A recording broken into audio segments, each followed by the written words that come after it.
now call the March 30th, 2023 meeting of the Oak Ridge Town Council to order, noting that even though it's still March, this is actually our April meeting, rescheduled to avoid Holy Week.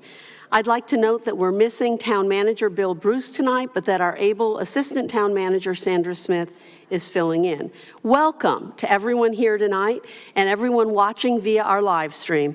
What a pleasure it is to meet in service of our town. I'd now like to invite Oak Ridge resident and Parks and Rec Advisory Board co-chair John Garrett forward to offer the invocation. Please rise.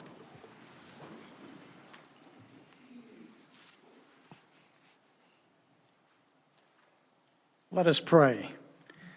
Dear Father in heaven, as we gather here tonight as members of this community, we pray that we are mindful of opportunities to render our service to you, the fellow citizens, and to our community. That we keep in mind always the enduring values of life, exerting our efforts in these areas and on those things upon which current and future generations can build with confidence. Bless the people of Oak Ridge and help us to work together to make it a better place and fill us with strength to live in harmony. In your name we pray, amen. Please join us in the pledge. I pledge allegiance to the flag of the United States of America and to the republic for which it stands, one nation, under God, indivisible, with liberty and justice for all. Thank you, Mr. Garrett. We appreciate it. We'll now move to item 2, which is approval of our agenda, and I invite a motion from council. I make a motion to approve the agenda with the minor modification removing 7B on the town manager's report. Second. The motion has been made and seconded. Is there any discussion? Hearing none, all in favor say aye. Aye. Those opposed, the motion carries and the agenda is approved. We'll now move on to item 3, which is approval of the minutes from our recent meetings, 4 of them, both regular and special called. Council, you've had a chance to review the draft of these meeting minutes. Is there a motion on this matter? Yes, Madam Mayor, I make a motion to approve the minutes of March 2nd, 2023, regular meeting, February 6th, 2023, special called meeting, February 15th, 2023, special called meeting, CIP, and March 13, 2023, special called meeting. Second. The motion has been made and seconded. Is there any discussion? Hearing none, all in favor say aye. Aye. Those opposed, the motion carries and all 4 sets of minutes are approved. We'll now move to item 5, resolutions, proclamations, and announcements. We do have one resolution that isn't listed on the agenda. Council has copies of the proposed resolution, and rather than reading the full text, I'm going to extract a few key paragraphs. The full resolution text should be available online either now as part of our meeting packet, but definitely by tomorrow, and you can also request a copy of it from staff tonight. It's titled A Resolution Opposing Efforts to Weaken Local Zoning. It points out the importance of the uniqueness of the 532 towns and cities in North Carolina. It acknowledges the state of North Carolina's oversight over all municipalities and states our gratefulness to state legislators for their dedication and our recognition of their desire to address statewide housing issues. At the same time, we are concerned about one-size-fits-all efforts that mandate significant changes to local zoning. So the resolution ends with, now therefore be it resolved that the Town Council of the Town of Oak Ridge urges state legislators to work with local leaders and the North Carolina League of Municipalities to craft incentives and targeted approaches appropriate to housing issues in specific areas.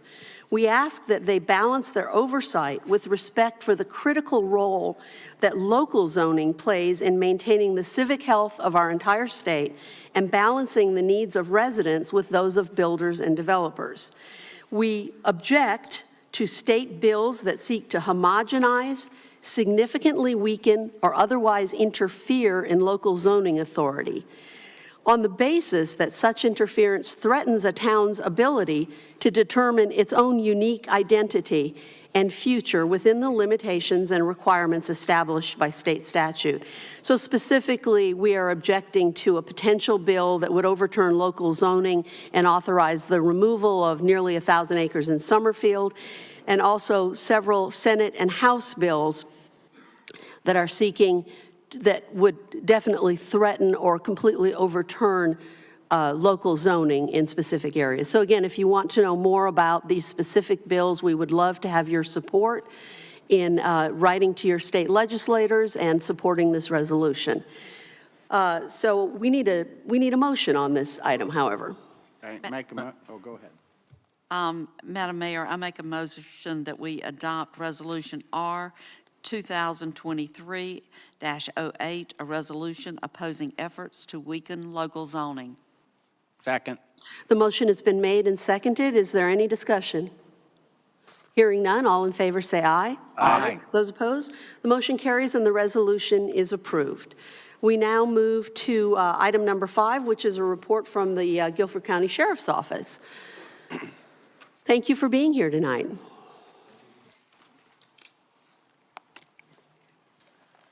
So I'm Corporal Miles with the District 1 Sheriff's Office out here in Oak Ridge.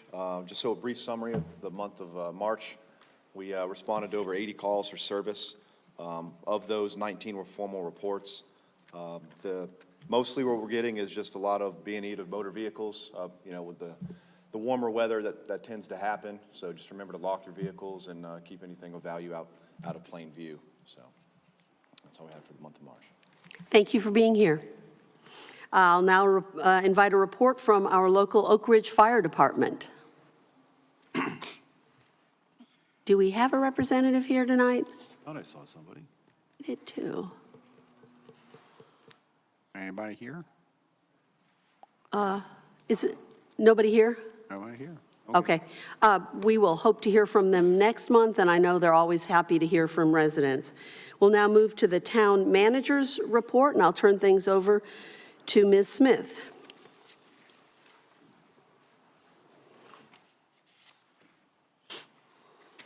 Thank you, Mayor. We have several items under the town manager's report. The first would be consideration of a reappointment of Courtney Harton to the Historic Preservation Commission. What's your pleasure? Thank you, Ms. Smith. Council, in accordance with our written policy regarding appointments to standing boards and committees, and based on a consensus vote of this body, this appointment or reappointment has been placed on tonight's agenda. What is your pleasure? Madam Mayor, I make a motion that we reappoint Courtney Harton to the Historic Preservation Commission. Second. The motion has been made and seconded. Is there any discussion?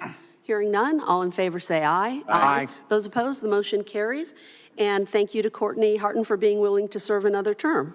We're going to skip over item B, since we're not quite ready on that, and I'll turn it over to you for item C. Okay, the next item is a resolution. This was requested by the NCDOT, and this would place the streets in the Bellagio subdivision into the NC State Maintenance System.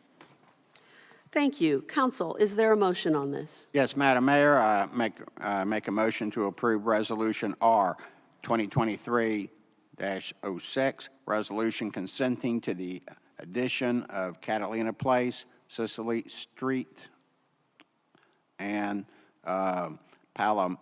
Palermo's, thank you, Trail, and San Marino Court, wholly within the corporate limits of the town of Oak Ridge, North Carolina, to the North Carolina State Maintenance System. Second. The motion has been That was made long. and seconded. Is there any discussion? Hearing none, all in favor say aye. Aye. Those opposed, the motion carries. And the proposed resolution regarding road additions is approved. Back to you, Ms. Smith. Thank you. The next item is a proposed contract addendum with McGill Associates for the construction phase services for the Heritage Farm Park. This would provide for a part-time construction field representative who would be on site to observe the progress and quality of the executed work, and that would be for 2 days per week. There will be 10 progress meetings, review and recommendations on all contractor pay requests, shop drawings and samples, as well as other duties stipulated by the contract. The town attorney has reviewed this and has offered some suggestions which have been incorporated. Also, if this is approved, we would ask that you also approve the amendment to the capital project ordinance, which would include that amount in what would be taken from our reserves. Thank you. Council, is there a motion on this matter? Madam Mayor, I make a motion that we approve the proposed contract amendment for construction phase services with McGill Associates, subject to final legal review. Second. The motion has been made and seconded. Is there any comment? Councilman Sullivan? Anyone else? I just want to note that this is very reasonable as a percentage of overall contract, our overall contract with McGill for construction of the new park. It's less than 3%. This is something we expected and something we budgeted for, and it's an important safeguard to have this kind of construction administration while the work is going on to ensure its successful completion. Any further comments? If not, we'll proceed to a vote. All in favor say aye. Aye. Those opposed, the motion carries. And the proposed contract amendment for park construction and the amended capital project ordinance. Wait, did we include that in the motion? Yes. You did, No, okay. it was not. Kept it Let's separate. do a Okay. separate motion. Okay. So the contract amendment is approved. Is there a motion for the amended capital project ordinance? I make a motion that we adopt Resolution R-2023-04, the amended capital project budget ordinance for the town of Oak Ridge. Second. The motion has been made and seconded. If there's no further discussion, all in favor say aye. Aye. Those opposed, the motion carries. And that part, the capital project ordinance resolution, is also approved. Thank you, and that concludes my report. Thank you. We'll now move on to new business. And should I turn it over to you to introduce this item, Ms. Smith? I'll be glad to take this. You have before you another resolution which would approve the Farmhouse Community Center bid award. Also included in your packet are the bid documents that were submitted by Bar Construction, who was the lowest, qualified, responsible bidder, thank you. And also is the bid tabulation sheet from the 3 bidders that we did get bids from. And so we just ask that you consider approving this. Thank you. Council, what is your pleasure on this item? Madam Mayor, I move that we approve Resolution R 2023-07 for the Farmhouse Community Center bid award in the amount of $630,000 or lower as appropriate to Bar Construction for the renovation of the Farmhouse Community Center, including construction of the new addition, and to instruct the town manager and finance officer to execute the proposed contract with the understanding that the mayor and Councilman Sullivan will meet with staff and the project architect to identify additional cost-saving strategies consistent with the project scope and purpose. If opportunities for additional cost savings are confirmed with Bar Construction, they will be codified through the cost reduction change order to the contract. Councilman Sullivan, I'm sorry. I'm trying to think of 2 things at once. Councilman McClellan, would you be open to a friendly amendment to take out the words "and" or "lower"? Because we can't legally do that. We have to approve it for a set amount. I believe you. Madam Mayor, the motion has not been seconded. It can So be you gotta- changed you can by change it the right now. movement. Okay, would you be willing to change that? Yes. Okay, Second. thank you. The motion has been made and seconded. I'm sure we'll want to discuss this, and we'll start with you, Councilman McClellan. Thank you, Madam Mayor. This project, I know I've been getting a lot of emails from a lot of fine people, but overall, the emails have been running about 60% in favor of this project. Now, some people seem to think that the project seems to be some sort of secret. We've been discussing this project for 4 years. Now, you know, it's not like this just happened and that we just woke up one morning and said, well, let's do this. This has been a very thoughtful process. We've also seen a lot of confusing math out there, some which I'm going shaking my head. Nowhere near $1 million. Let me assure you of that. Nowhere near $800,000 by that person who was actually trying to take money from a different project and attribute it to this project. Has nothing to do with restoration of the historical building. Overall, in terms of the house itself, you're going to have somewhere around 1,600 square feet, of which 1,000 feet will be accessible for meetings and all sorts of things. That will more than adequately fit the majority of the clubs, such as, you know, the Northwest Women's Club, the Boy Scouts, ORYA could even have a meeting there. And I have yet to see anybody with 50 people, you know, at any single meeting. Now, I know there's also been a few folks who say, well, there are some other facilities out there. Well, there's not really. I mean, there is, but you had one facility that almost closed down last year, whether you knew it or not, and it typically is closed during December when people are trying to have Christmas parties. I believe it is consistent with the overall plan to bring people and driving people to come to Oak Ridge, people that live in Oak Ridge, to use the facilities. I think the most interesting thing, I was very proud to see Oak Ridge Youth Association support this district. I mean, support this project. Now, you know, even ORYA understands that this is a valued project for our town. Not only does it save a contributory historical building, but it gives it a new use. And that's right now is all that I have to say. If anyone else would like to say something. Thank you. Mayor Pro Tem Kinnaman. I want to thank everybody that's contacted me about the project, both pro and con for the project. There are a significant number of people that raise serious concerns about the project. Until we had a price to it, it really wasn't on many people's radar. People knew the project was going on, but until we had a price, it really didn't strike home. Now that we have a price, it has become something of quite a bit of interest to quite a number of people. My position on the farmhouse has been consistent from the beginning.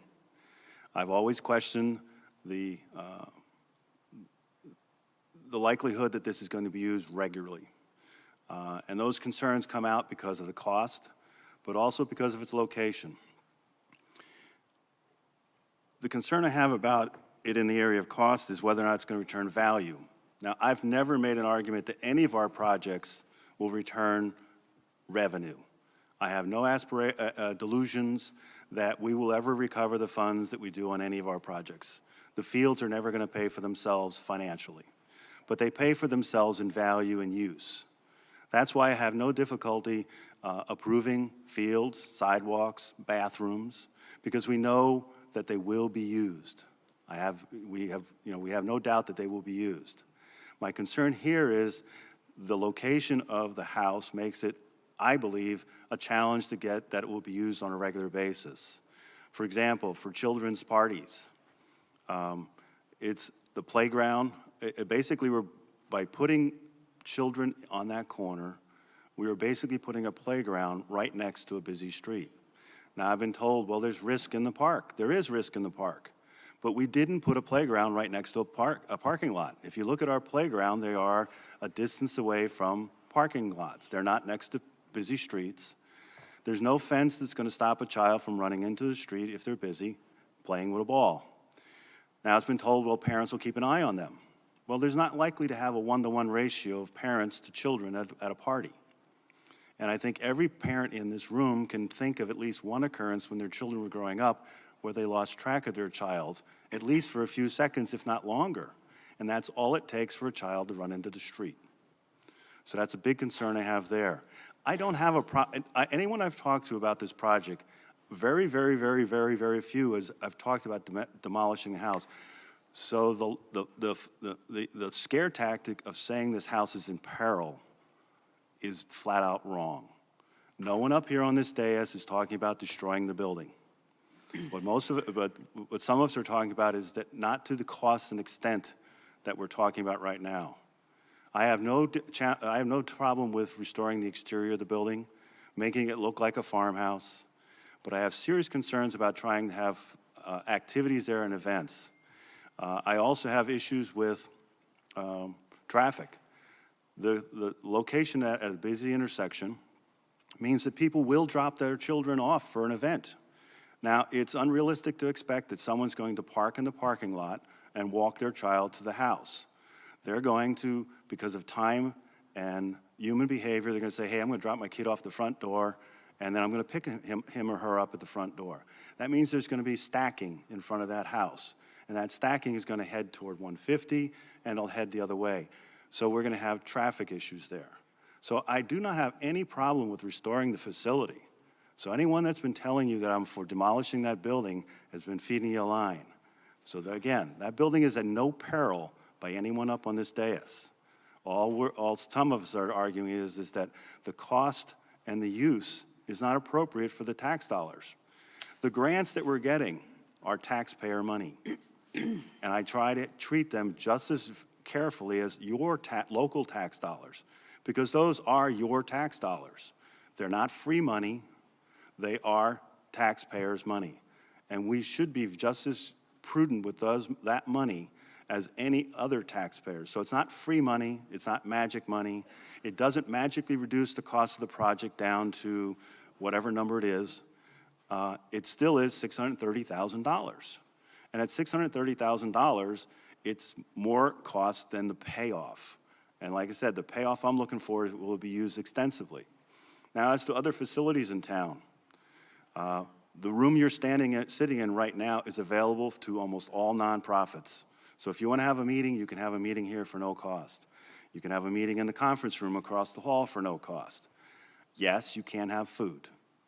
But to that point, several local churches that I called up, all of them will rent to people that don't have to be church members. Now, there may be a church out there in town that won't rent to non-church members, but the 3 churches I spoke to will all rent to anyone. And one of the churches will rent you the facility for nothing. You don't even have to be a church member, and they have full kitchens. And they also have classrooms. So the small groups definitely have access to facilities in town to this. There's at least 2 restaurants in town that do have meeting rooms and areas that you can have parties and events. Several parents mentioned that the fact that the house is not next to a playground. They're going to go, why would I have a party at a house that is just a house? There's no playground. And again, some of them have also expressed concern that it's on a busy corner, okay? I'm not disputing the historic character of the building. I support restoring the exterior of it. So I'm not for demolishing it. I just don't feel we should spend the money to restore the interior. Well, not even restore the interior, because the interior is not going to look like anything like a farmhouse. So any kind of farm charm we have. I also question that 50 people can probably technically occupy that space, but with the chimneys and things like that, I feel that probably from an effective, comfortable standpoint, it's probably more like 30, okay? That still means you can have meetings in there.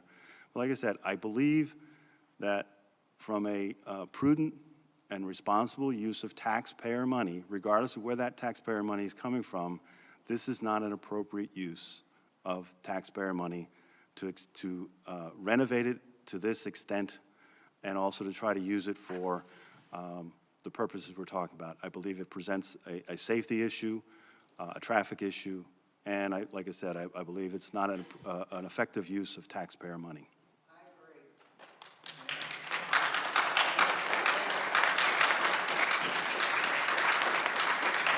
Thank you. We're going to move on with council comments. Councilwoman Pittman. Thank you. I will preface this by saying it's been a tough one, and I've heard from a lot of people. And I honestly think this is probably the largest crowd I've seen in almost 4 years here. So there is certainly not a lot of interest. Like Councilman McClellan, I've heard from a lot of people. It has been split, but coming to me, it has been a little more for than against. I also want to thank Mayor Pro Tem Kinnaman talking about the value that our park facilities provide to our residents, because that's part of why this is important to me.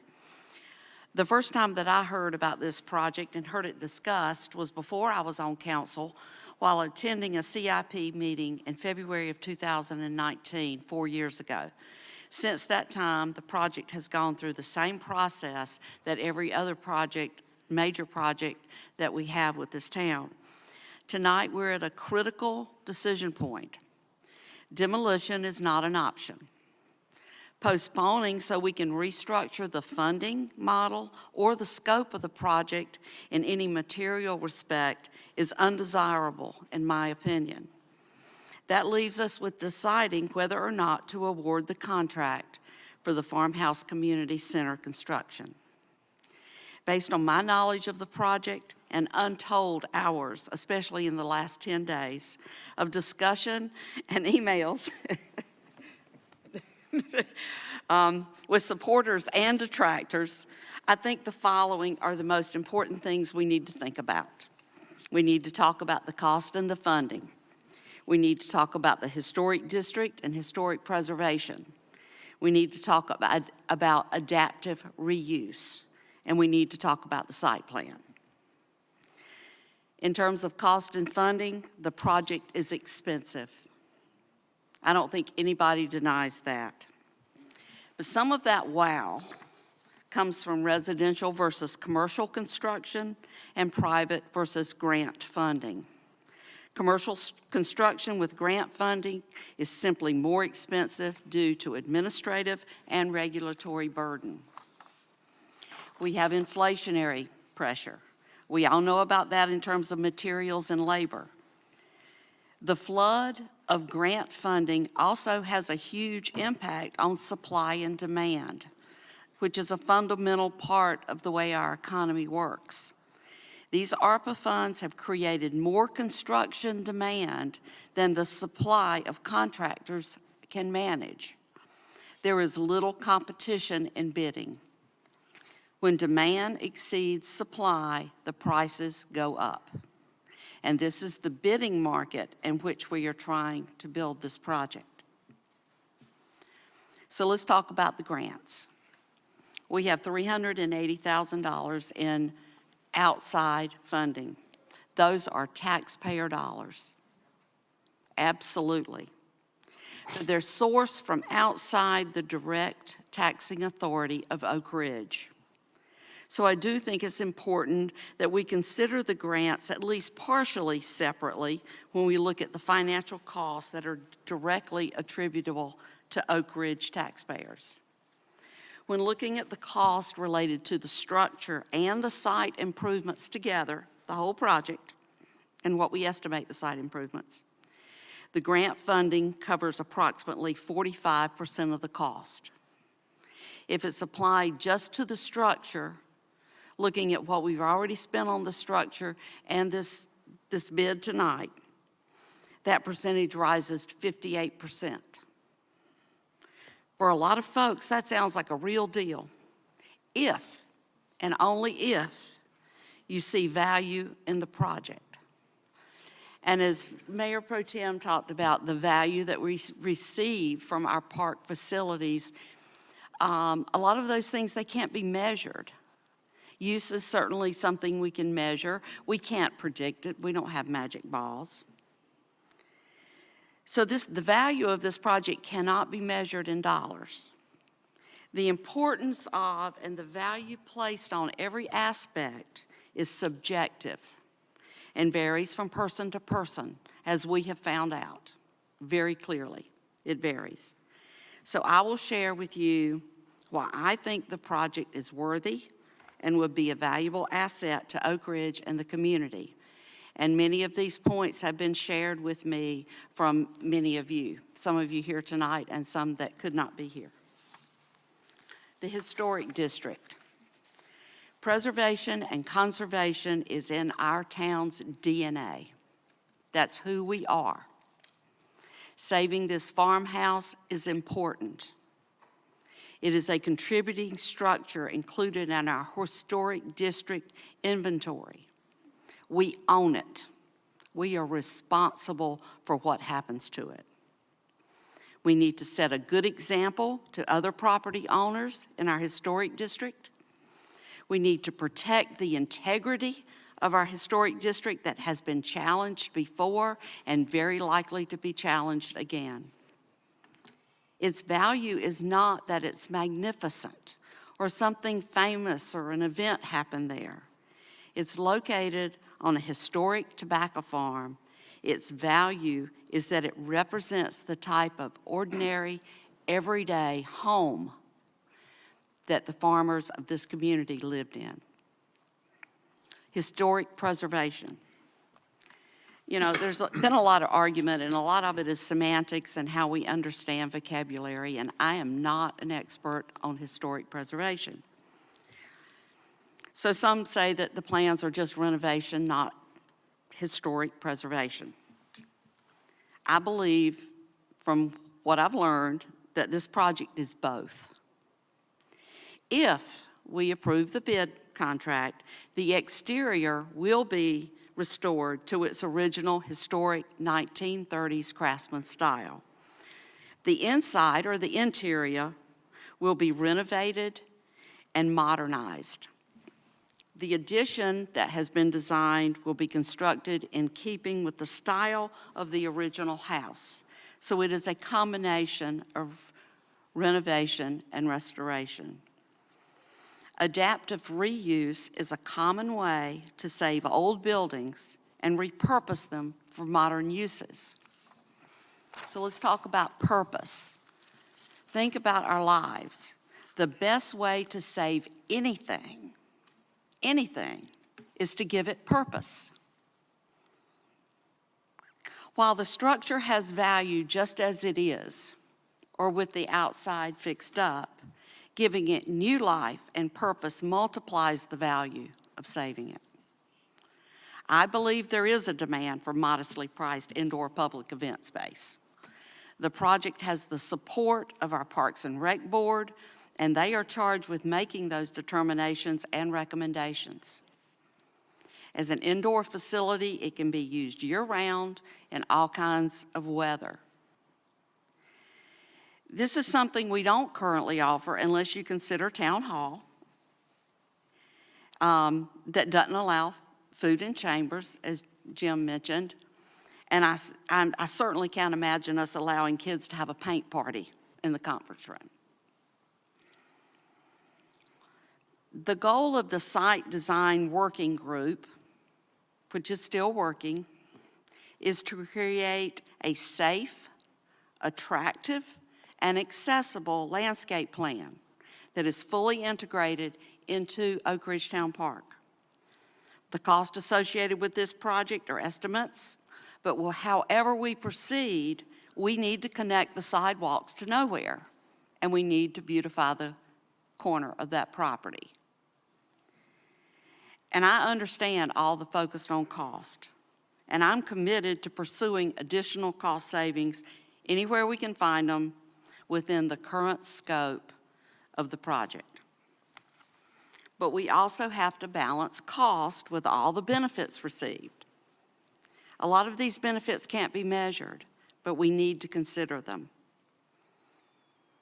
Something I've said frequently in the last few weeks as I think through this and I talk to people, I think if we can quit thinking about this project as the Redmond House and start thinking about it as the Farmhouse Community Center, we can move forward. Renovated and repurposed, the little old house on the corner becomes a community center where residents can once again gather on the porch. And we have pictures, one of our Parks and Rec co-chairs shared with us of pictures on people on that porch. It can be a bridge between our past and our future. All of that said, you've picked up that I support awarding the bid. It's been tough, but I will say that regardless of the outcome of the vote tonight, I will move forward and continue working with all of my colleagues on all of the issues that are important to Oak Ridge. And I'm done. Now you're Good job. Now my Thank turn. you. Councilman Sullivan. I'm sorry, we're not entertaining questions. This is a town council meeting. You're welcome to contact council members by email. We're happy to meet with you, but this is not a Q&A forum. Thanks. We'll move on to Councilman Sullivan. If we need, during public comments, okay, I'm not going to answer any more questions except this one because this is out of order. If you look at the agenda, there's a time for public comments, but there is not a time for Q&A. So, thank you. If you're out of order, I'm going to ask the sheriff's deputy to, I'm going to ask you to remove yourself or you will be removed. We don't raise our voices here. We don't yell out. We are going to be civil with each other. Do we have an understanding? And we have a deputy here? Thanks. Thank you. Councilman Sullivan, the floor is yours. Thank you. First, I want to start by saying thank you for all the emails, all the comments on social media, although sometimes they got a little out of order, both pro and con. I've read and heard some very thoughtful comments from all of you, and I appreciate that. What I found in that process, however, was that others were trying to tell you what my opinions were on this subject, on this project.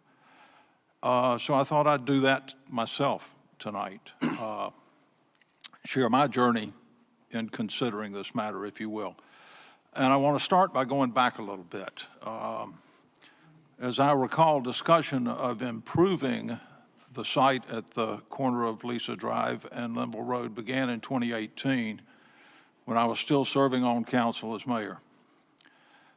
That part of the town park property was not developed with the rest of the park because of a lifetime tenancy agreement with the Redmond family. Once they had passed away, the property was in full control of the town and could be developed to provide a proper entrance to the park. I do agree there is merit in preserving the Redmond house as a reminder that the park was once a tobacco farm. And the house is typical of farmhouses that were once the dominant housing in our community. And the entire corner needs to be brought up to the standards of the rest of the park. To determine if the house could be salvaged, an interior demolition and remediation was performed. And soon after that, discussions began as to what form this project might take. This began as I rotated off council in 2019. I do find myself in a unique position from the other council members. I was not serving on council when the farmhouse plans were being developed, and council was receiving updates and could have input. When I was appointed to finish Doug Nodine's term about a year ago, the plans were already complete. So my due diligence efforts focused on a detailed reading of the plans and specs, asking questions, making suggestions, offering comments, and expressing concerns. Some of my questions and suggestions have resulted in changes, but I'm also still waiting on answers on other issues, and I have additional thoughts to pursue. My due diligence continues today. From the start, I was concerned that the architect's estimate of $455,000 was too high for this work. Including architect's fees, this comes to roughly $337 per square foot. This is, after all, just a 1,500 square foot residence when the addition is complete. The plans and specs call for the same materials and methods that are used today by our local home builders. And for a long time, a hope was expressed that one of our local builders would offer a very competitive bid as a service to the community, and the cost would be lower than $455,000. The formal bid came in 2 weeks ago at $630,000, roughly 40% and $175,000 over that estimate. I think that gave us all sticker shock, because the cost was increased to over $450 per square foot, including the architect's fees. For me, that difference was just too great to explain away with some general comment that it's commercial. I immediately began researching homes currently on the market in our town to get a feel for what the cost per square foot was, to provide a comparison to the farmhouse costs. As I said, the farmhouse is a residence, and the work uses residential construction materials and methods. I found new residential construction in the area averages about $210 per square foot, deducting for the well, septic tank and lines, and lot costs to make it comparable. None of those costs are part of the $630,000. I've taken two approaches to my due diligence. First, as I said, I want to find out if this huge difference in cost is reasonable and legitimate. I've already asked some questions, and admittedly, it's too soon to have responses. But I also want to search for ways to reduce the cost and make the farmhouse and grounds more user-friendly. And second, does the price outweigh the value, the benefit? Is it just too much money for what we'll get? Including the site improvements, without which the farmhouse would not be able to be used to its potential as an event center. The total cost of the town is currently estimated at $861,400, and there are other costs yet to be added to that total. The site improvements are essential for us to use that building. You can't separate that as a separate project, I'm sorry. Yeah, I'm looking at a bunch of numbers, and numbers are objective and quantifiable. Determining value is much more subjective and emotional, and that's why we see so many varying opinions on this. We all have our different choke points, as I like to say. What is too much? Where do you draw the line? Now, I think this project has merit in some form. The corner does need to be a welcoming entrance into the park, and the house has value. But at this point, I cannot reconcile the cost based on my experience and research, nor see the value in that number. We didn't even have these costs until 2 weeks ago. That's hardly time to do due diligence. Now, obviously, my due diligence isn't complete. And if I can't justify the cost and thereby assess the value, I am not going to compromise my principles and vote for any project this town wants to undertake, including this one. That's what you expect of me as a councilman. Now, I appreciate Councilman McClellan including me in this motion we're considering, and I am hopeful this will allow me to finish my due diligence. Perhaps, perhaps these costs are justifiable. But at this point, I don't know. And so I'll be glad to come back to you and share what I find out at the end of this process. But I still have to vote tonight. And for those of you who are advocating for this project, I'm sorry, folks, I have to vote no. Thank you. Thank you.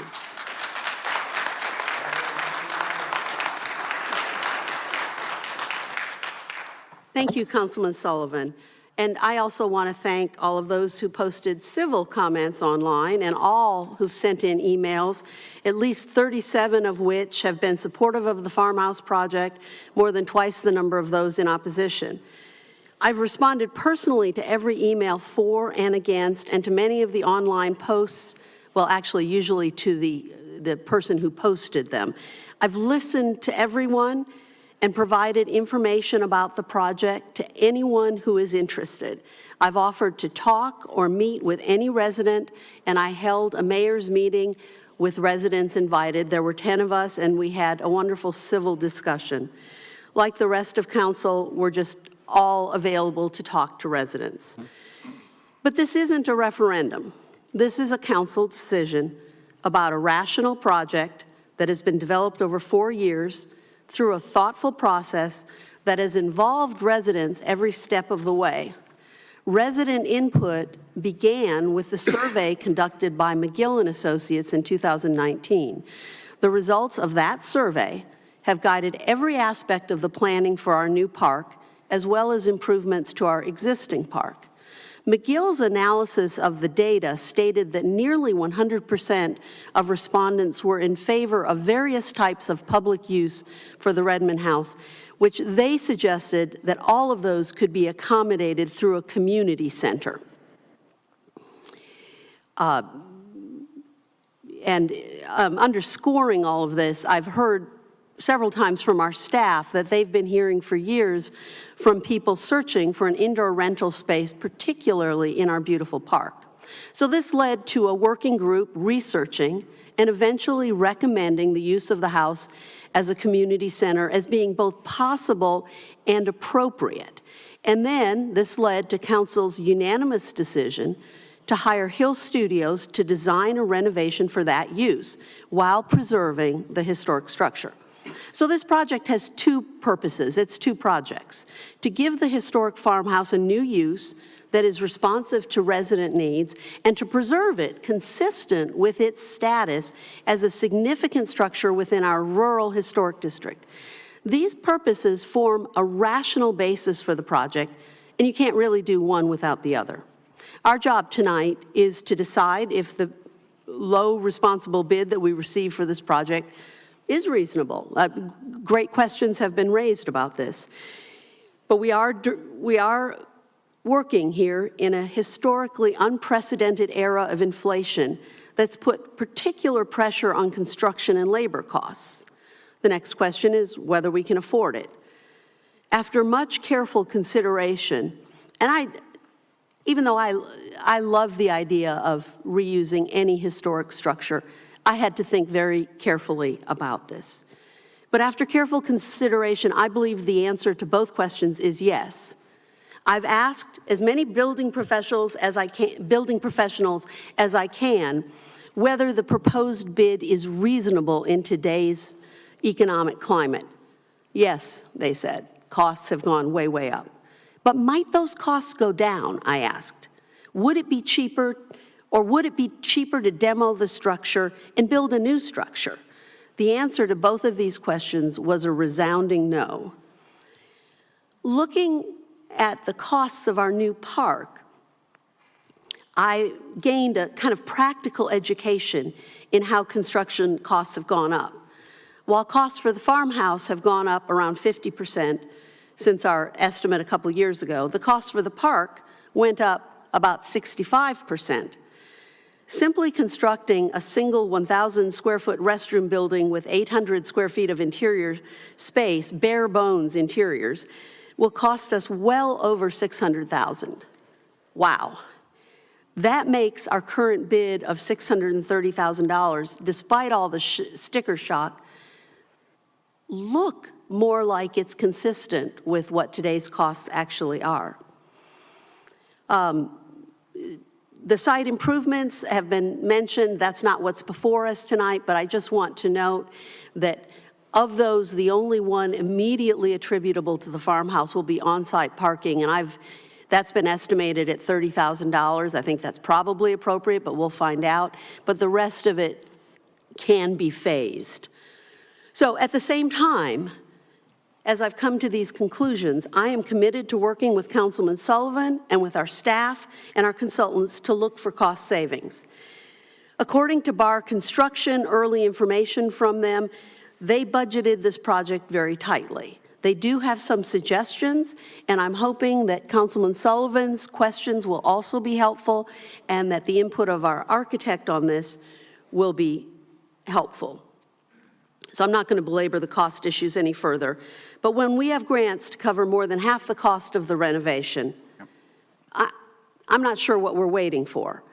If grants from the same sources can be used for our new park and our water infrastructure, they're certainly appropriate for this project. I was challenged early on by fellow council members to find grants for this project. Well, I wasn't sure that could be done because most of the preservation world grants are for much grander structures that are National Historic Landmarks. But with council's support, we've done just that. We have grants totaling $380,000. I think that's a small miracle. I also believe that it's important to say yes to this project now, since the building is increasingly vulnerable to damage from the elements.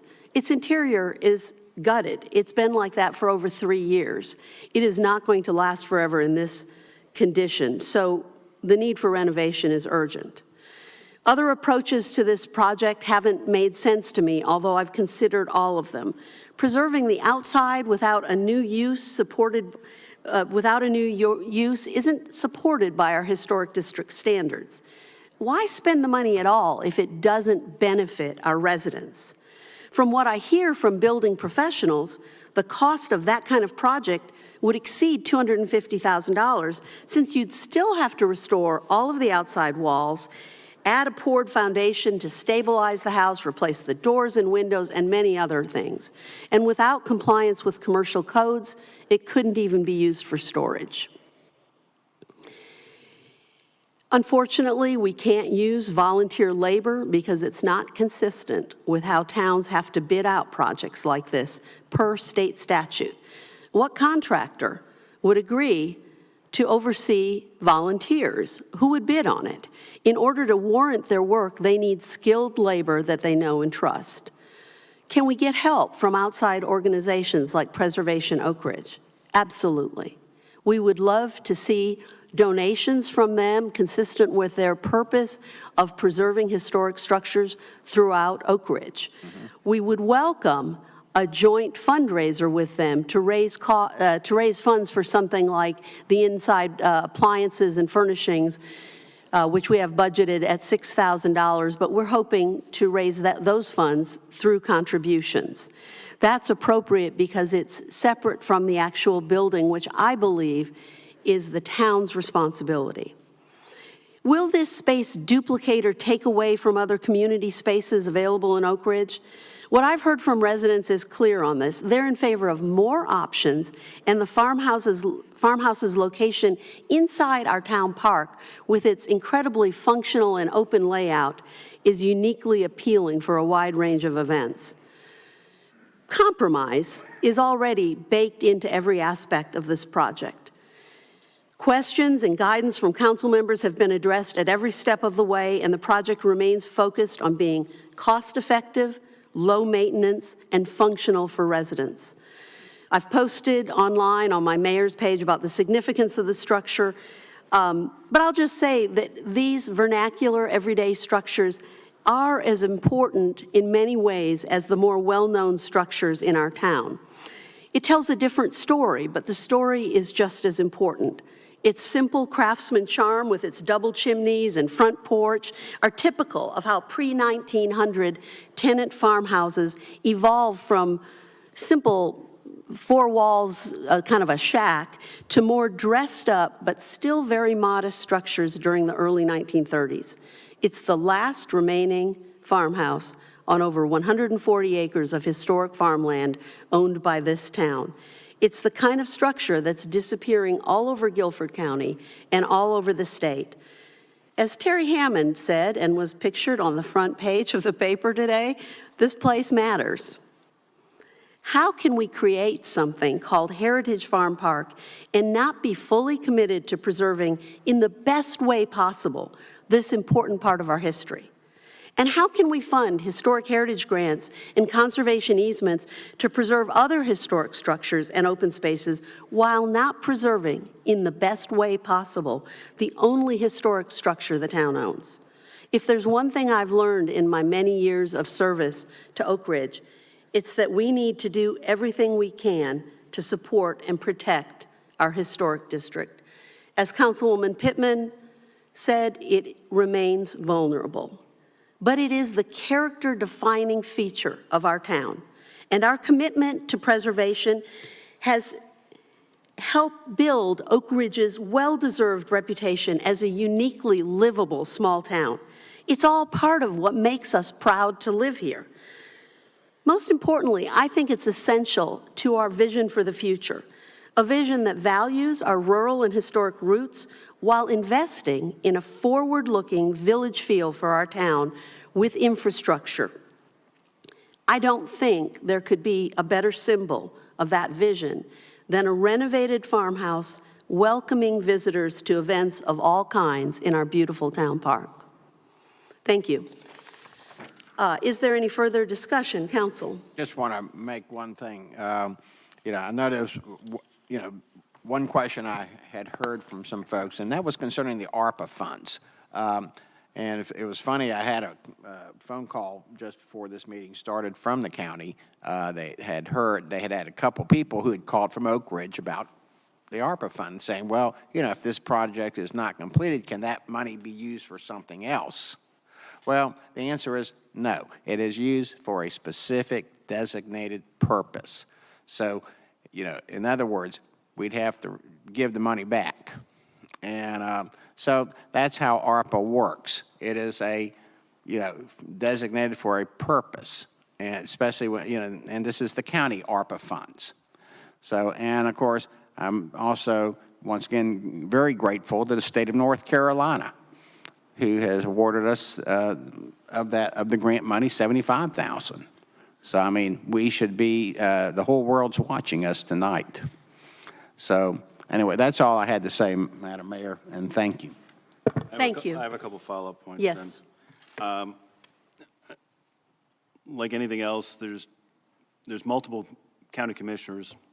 At least one county commissioner has relayed through a citizen that redesignating the money would be a possibility. The county has wide range authority on how they distributed that money. I don't recall you at the meeting. Excuse Okay, me? let's let Mayor Pro Tem Kinnaman speak.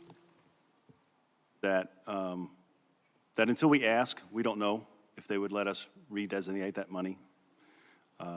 So that, I think, would be something we could definitely ask.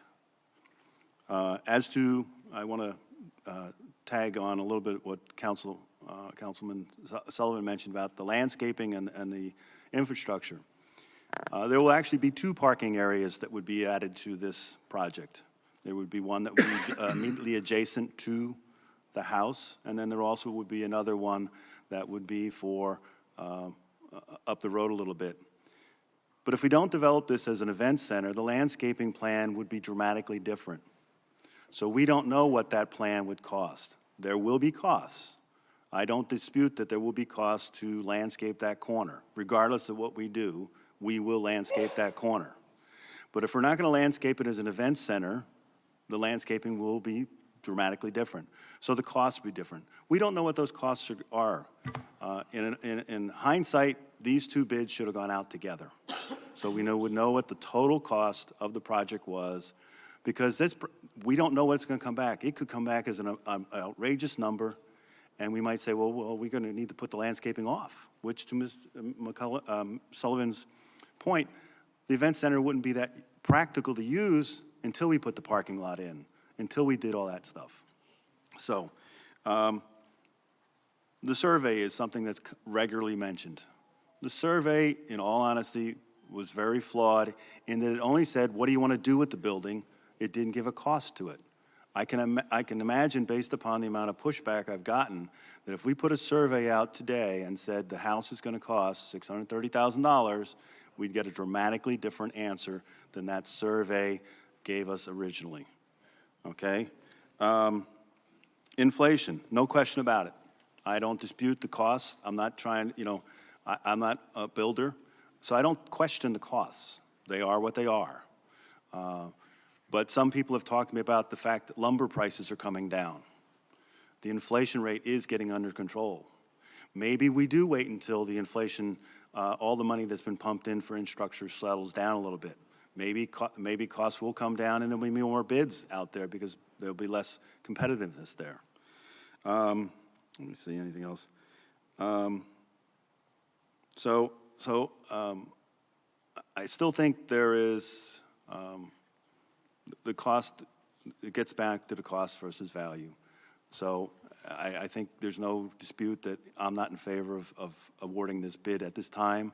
I'd love for us to, at a minimum, delay until May so people can have more time to make input. Also, so that Mr. Sullivan has time to do his due diligence. So we have a better number to work with. So at the very least, I would say, yeah, please be respectful. I understand it's frustrating that you don't get to comment here. It was very frustrating when I used to be on that side of the fence too, that these type of things are our responsibility up here. We listen to your input, so please, regardless of which side of the fence you're on, be respectful. There will be a public comment session at the end here. I encourage you to wait until then and stay and make your comments heard. But right now, unfortunately, like I said, it is frustrating, but please respect the process, and I know it's frustrating. But as the bid is currently, as a motion is currently on the table, I can't support it. Thank you. Is there further discussion? Councilwoman Pittman. I just one point, in terms of delaying it and thinking about, because I've kind of struggled with this in terms of the inflation and the cost and the materials cost and things like this. I went in the house, I don't know, I've been in it several times, but I went in it again last week with a young mother who has been looking for a place that she could take a group of kids and do activities and things like that that's not affiliated with, anywhere else. And demolition through neglect is very real. And the house was more or less gutted in 2019. And there are parts of it that are literally open to the dirt. It's damp. We were hearing things in there. It was a little bit of a windy day, so we weren't real sure whether we were hearing critters or some siding that was loose. So demolition through neglect is real. So in terms of waiting for a year or two, or probably 5 or 6 or 7 or 8, for all of this grants and all of this ARPA funding to get out of our economy, and it may be longer than that because the infrastructure bill is coming right behind it, whether we like it or not, and frankly, I don't. I think the structure is in danger. And I think if we're going to do something with it, and I think we should, then I think we should move forward. That's just my opinion.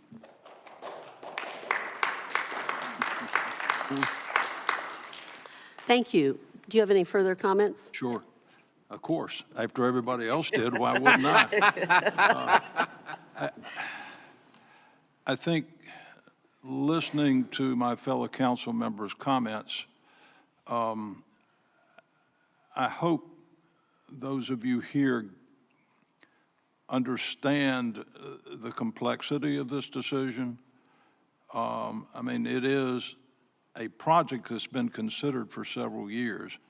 Unfortunately, the true cost of it was not known until 2 weeks ago. And that greatly compresses the time you have to evaluate and think about it and try to make a good decision. And what I heard up here essentially was 5 different opinions. Some are similar, but they all had different aspects to them. They all had different ideas that we need to consider. Actually, when we did the demolition back in 2018, I didn't think the building would be standing today after it was left for 4 years. It's in pretty rotten shape. I know my predecessor in this seat had always says it wasn't suitable for anything but being demolished and replaced. So there's that opinion too. But I would encourage you, and I appreciate Councilman McClellan giving me the opportunity to, and I have to say this, I'm sorry, finally speak to the architect after I've asked to do that for the past year. So, you know, I don't know. The only other comment I would have is in the citizen comments. I think all of us up here understand that we all have different opinions on this. As I said, a lot of the value judgments that we make are based on emotion, not on objective numbers. So please be respectful when you speak. Thank you. Thank you. Thank you. If there's no further discussion, we'll proceed to a vote. The motion is on the table. It was a while ago, but I think we remember what it was. Those in favor say aye. Aye. Those opposed say nay. Nay. The motion carries, and the resolution to approve the bid for the Farmhouse Community Center with additional efforts to reduce costs is approved. Thank you. We'll now move on to the next item under new business, and I'll turn again to Ms. Smith. Thank you, Mayor.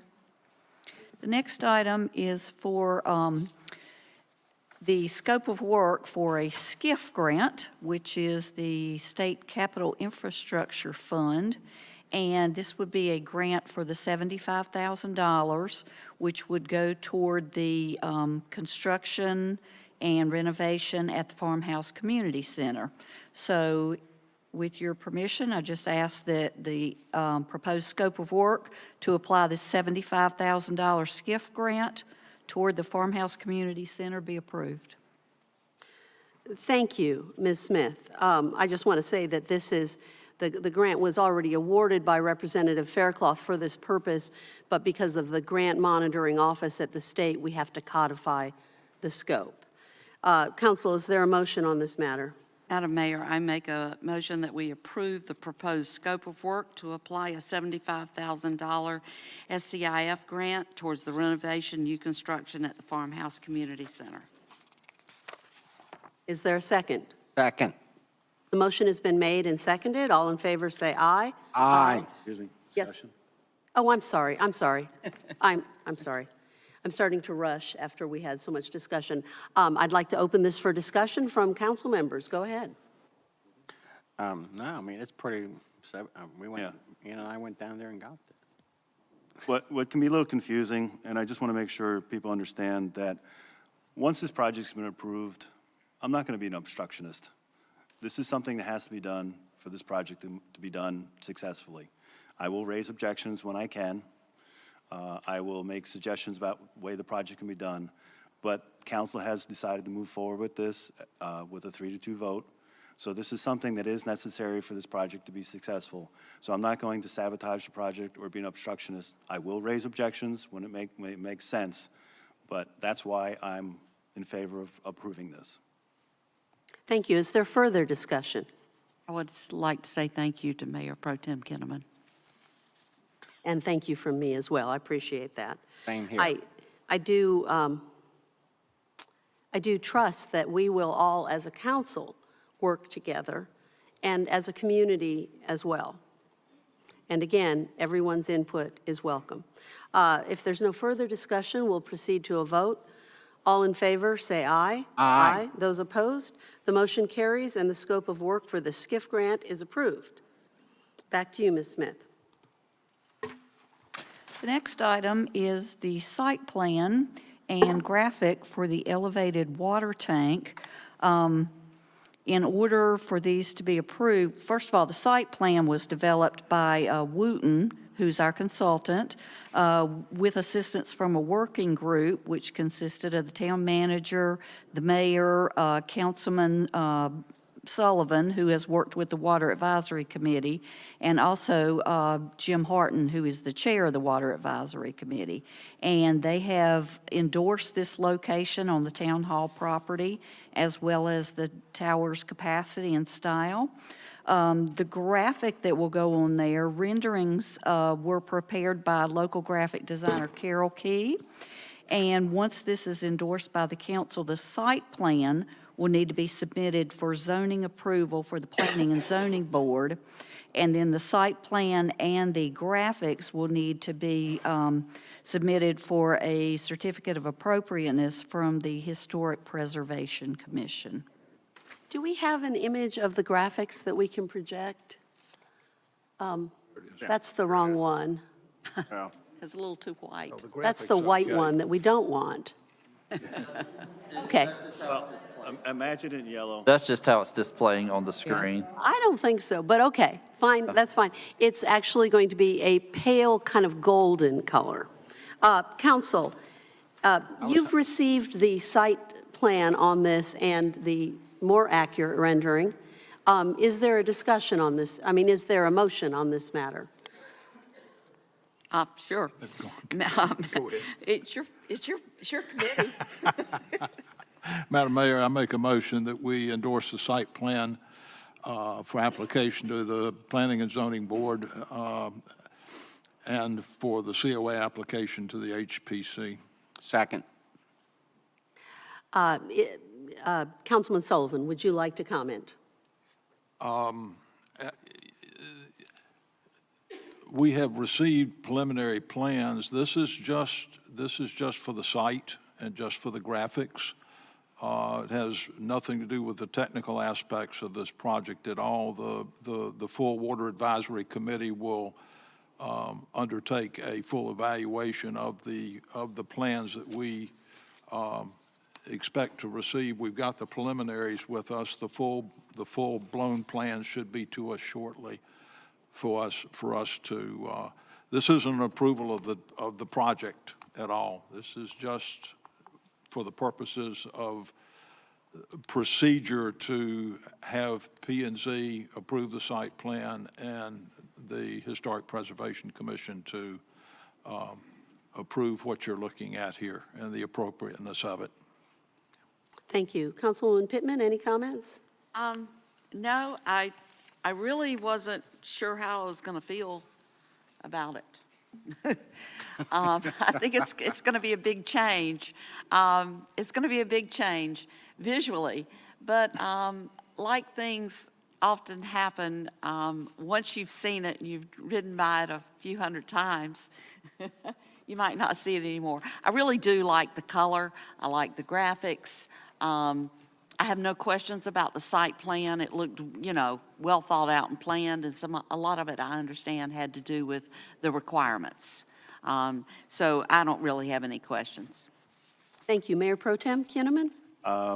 Just want to make sure that when the time comes that we understand what it's going to cost to maintain this before we put it out for a bid. The other thing is I would like, if possible, that we take another look at the sidewalks. Originally, before we had a tower, there was going to be a sidewalk in between the property, between CrossFit and us, is where there's going to be a sidewalk that would give you access to the new park. Now that we're putting some hardscape basically in the middle of the parking lot, I was curious if whether or not we could leverage some of the existing sidewalk around Town Hall, especially since that sidewalk lines up with an existing crosswalk.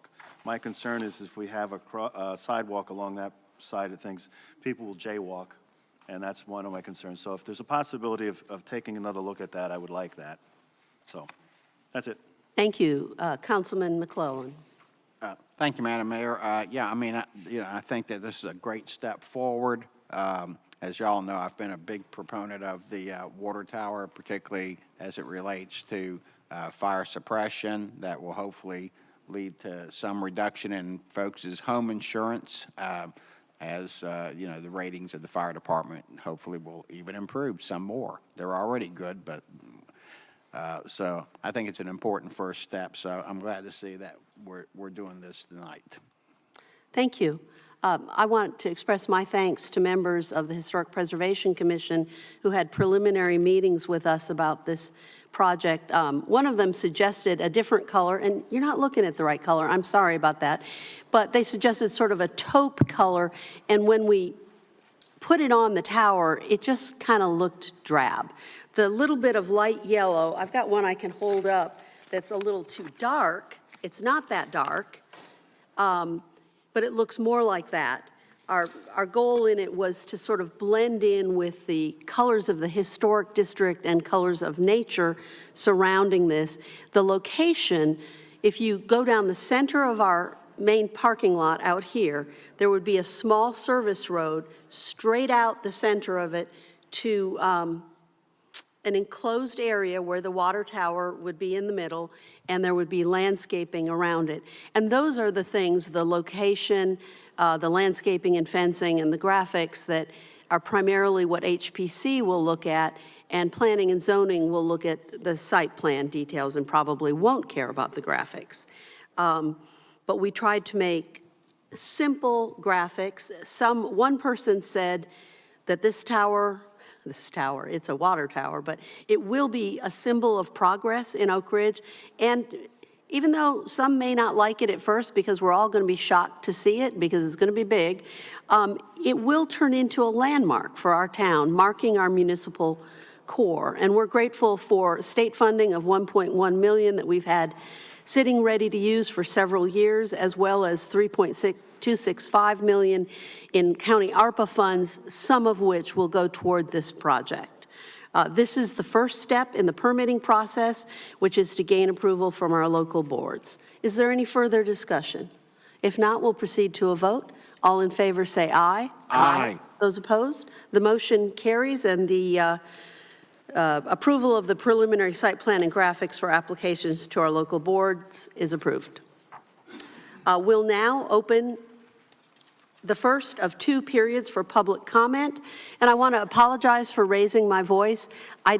Previously, I don't like being yelled at. I know a lot of you haven't been to town council meetings before, so maybe you don't know that we don't accept questions while we're discussing things, and I'm glad that Mayor Pro Tem Kinnaman expressed his understanding of that, and I understand how you might feel as well. It's hard not to be part of the discussion. I think that's part of why I ran for town council, so that I could talk, okay? But I want to ask everyone speakers will provide their name and address and keep their comments under 3 minutes. And to keep this in an orderly manner, I'm going to go by rows. So is there anyone in the first row who would like to speak? Yes, come forward to the lectern. You come up here, state your name and address. It's Diane Underwood, and I'm at 6315 Lisa Lane. And I just want to find out, haven't been to one of these meetings, but I want to ask, is there going to be a vote from the people that live in Oak Ridge if we want that house refurbished? This is a time for you to make comments. It is not a question and answer time. You can contact us individually. You can contact staff. What happens if we start allowing questions is that it all gets out of control. So you have 3 minutes and the timer's going. Right, well, that's what I just wanted to know. You know, if it's an unanimous decision, you know, I'm with the rest of the Oak Ridge people, but. Thank you. I'll be happy to answer your question. No, Oh, George. George, we're not doing that. Let's stick to our rules of decorum, especially with so many people. Someone else from the front, Terry, come forward. Hi, my name's Terry Hammond. I'm at 1815 Oak Ridge Road, Oak Ridge. I just want to thank council for approving this project. I'm very much in favor of it. I represent the town of Oak Ridge on the Guilford County Historic Preservation Commission, and I wanted to just share a comment. I sent you all copies of a letter that I wrote, and most of those points were already discussed, so I'm not going to say any more about that. But Benjamin Briggs, who is the chair of the Guilford County Historic Preservation Commission, wrote a letter of support, and he brought up a point that this is a smart investment because we're using a local company. BAR is a local construction company. The money for this project is staying in our community, and you know, we want to pay fair wages to the local businesses. And the only other point that I wanted to make was there seemed to be, Mr. Sullivan, when you talked in your comments about that in doing due diligence, you looked at other residential properties and costs to see if the square footage prices were comparable. It doesn't matter. It's not a residential, it's commercial.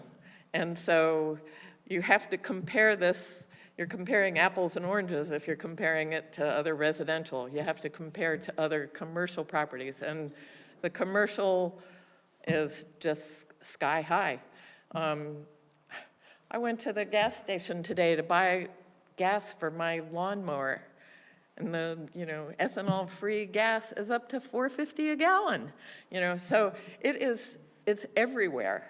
And, hearing the statistics, I think Mayor Schneider said it was going to cost $600,000 to build the restrooms for the new park.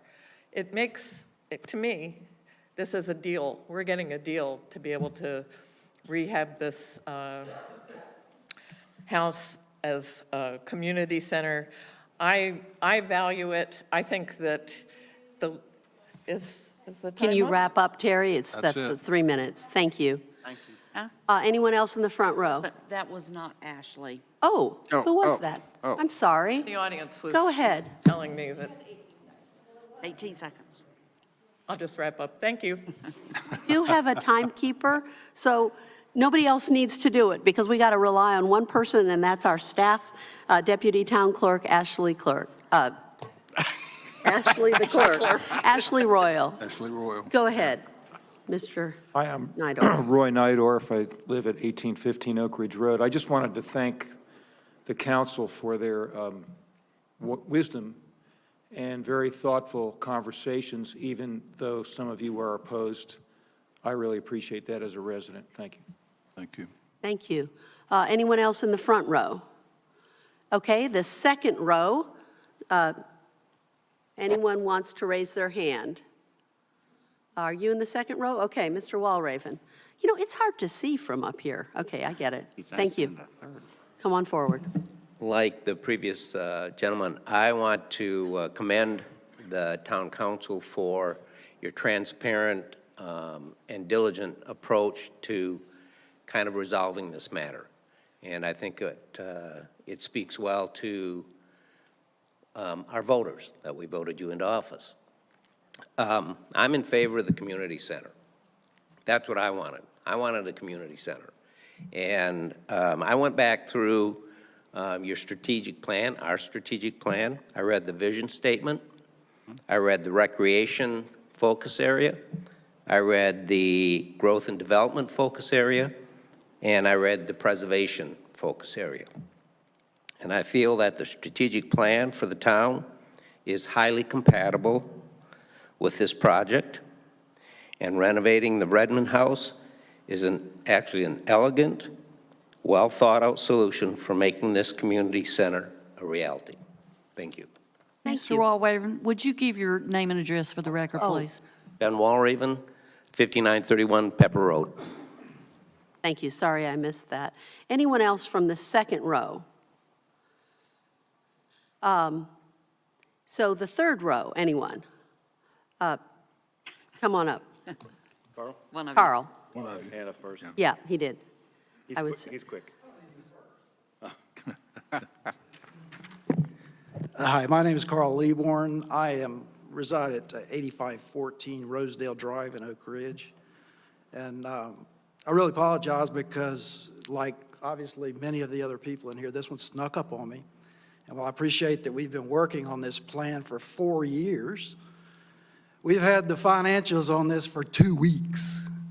And the prudent thing for this council to do would have been to defer it to understand the perspective of what your town now says about the financial aspects of this, because many of us aren't wrapped up necessarily into historical preservation, but we're very focused on how the finances of this town are managed. And I think you've done a disservice by not at least deferring this to hear what all these people have to say about the finances of this. And that's represented from point of views also on council itself. So I'm very disappointed in that. But that having been said, the reason I'm here, knowing that I wouldn't have a chance to speak in favor or against, and I had the opportunity, but I neglected to for reasons I won't get into, to contact you personally.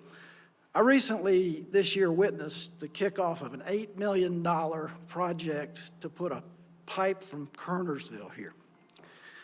I subsequently did some knowledge to help me understand how our budget and finances work scale-wise relative to other towns of our size. And so I came to find out how to get information on voting next year for who's really being a steward of this town's money. And I appreciate you helping me reach that understanding. The one thing I say, I see all kind of pros and cons of this. I'm not in the weeds of this.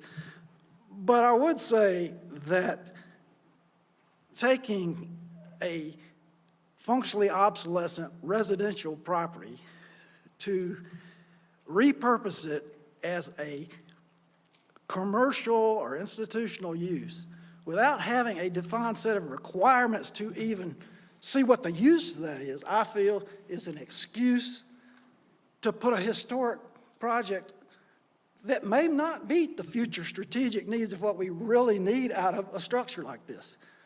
So we are now going to have 1,500 feet of likely impractical space that's going to be dangerous to our citizens and expensive. And we'll be here in a few years saying, gee, we wish we'd have looked at the long-term strategic needs and perhaps done that separately. I don't know. But I don't believe that somebody here 5 years from now is going to be able to tell me that this met the strategic need for facilities in Oak Ridge. Thanks, guys, for helping me understand how to vote. Thank you. Anyone else in the first, second, or third rows? Come on forward. Oh, you'll be this next, Mr. Howerton.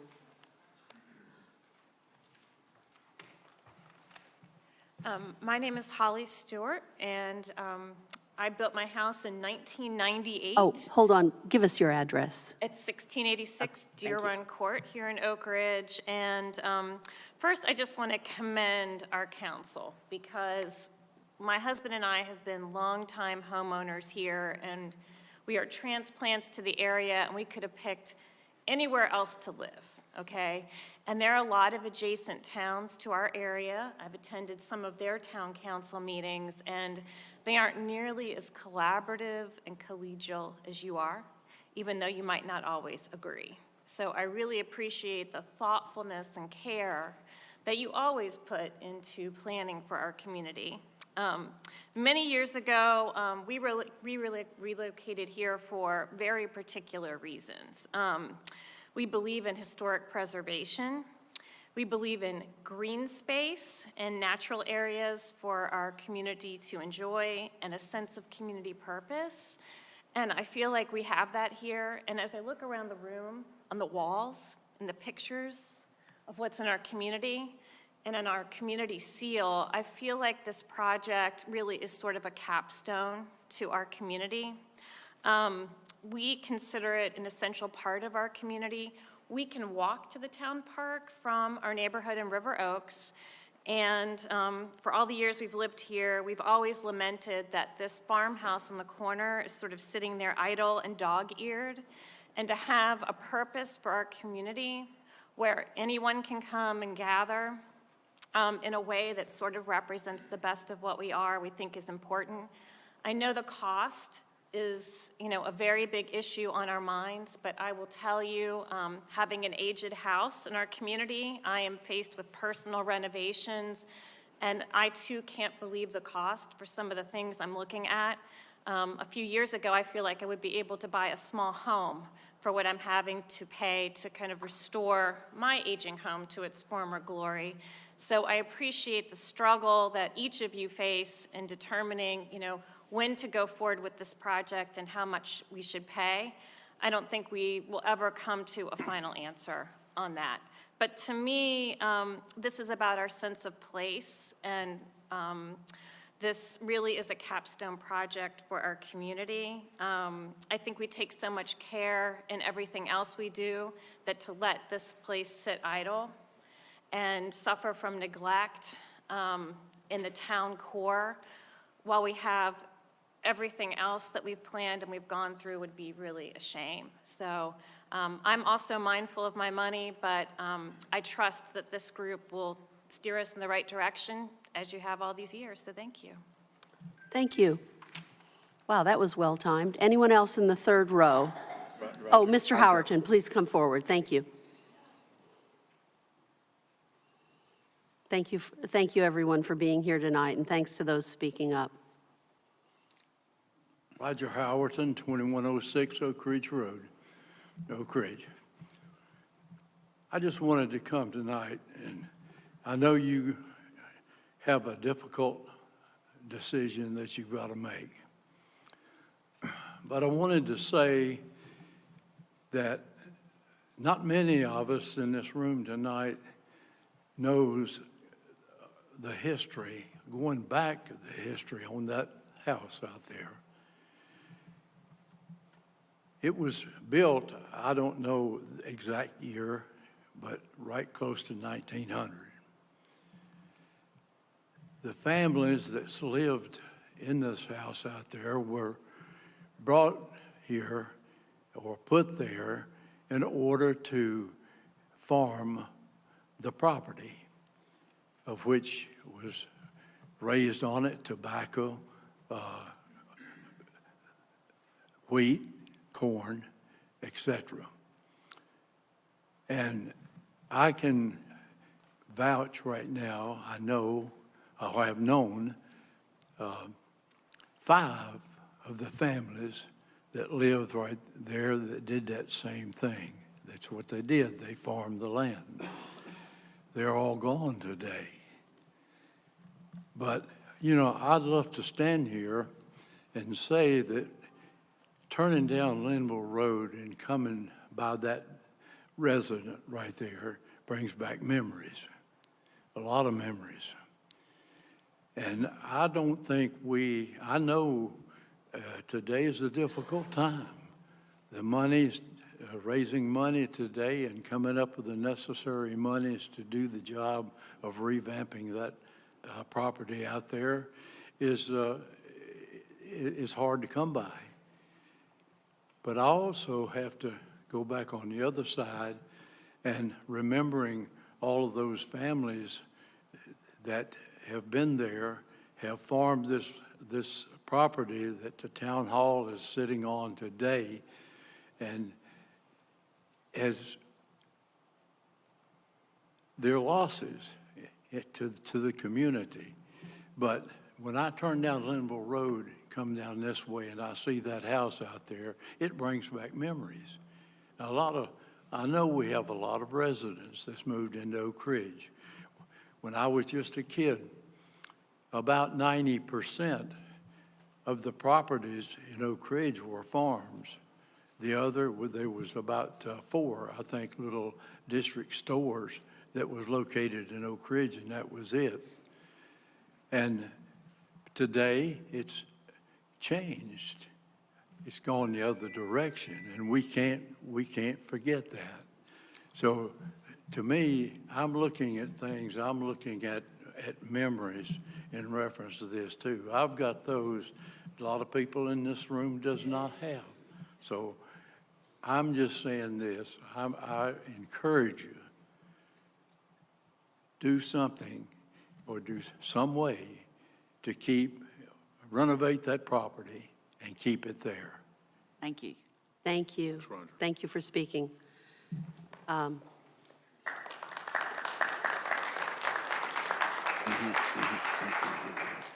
Anyone else in the first three rows? Come on forward. Phyllis, yeah, thank you.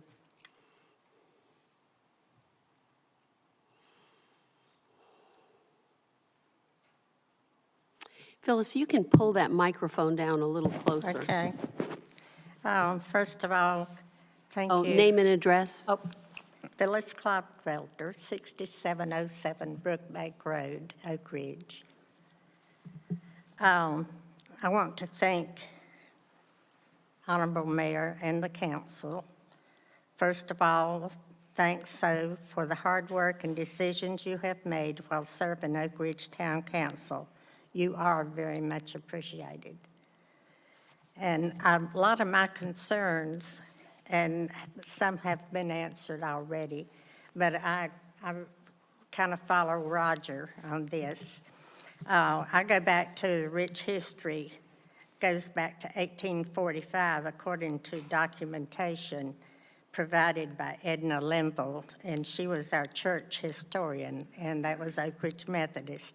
And I say this because to tell you a little bit about the history. Oak Ridge Methodist was located on the site of the present cemetery and remained there until 1903, and that was a little white church. The second church was located at Highway 150 on the grounds of Oak Ridge Military Academy, which is very important to our history also. Fire destroyed that structure in 1914 and immediately rebuilt, and today is called Linville Chapel. During 1940, interest began to grow for a new church building. Around a pot-bellied stove at Frank Linville's store, the idea arose that a horse show might be organized to help pay for the church. We need to keep in mind Oak Ridge was a small community of about 500 residents. Most were farmers and hardworking people that had a vision for Oak Ridge. The horse show supported by the residents, and many farmers donated crops, whatever they had, donations. Oak Ridge Women's Circle gathered in a local home and quilted quilts to be donated for an auction at the horse show, and that was done several years to help pay for our church. I could name many more events that made Oak Ridge what it is today, and why this history should be told, especially to new families who would like to know. This is why the little farmhouse is waiting to tell and display why Oak Ridge is such a great town to live in. I grew up in Oak Ridge when everyone knew their neighbors, and we were a close-knit community. Residents didn't even lock their doors at night. That's how safe we felt. My heart is here, and I know many others are, and I would not think of living anywhere else. Thank you. Thank you. Anyone in the first four rows? Raise your hand. Come on forward. Yeah, please.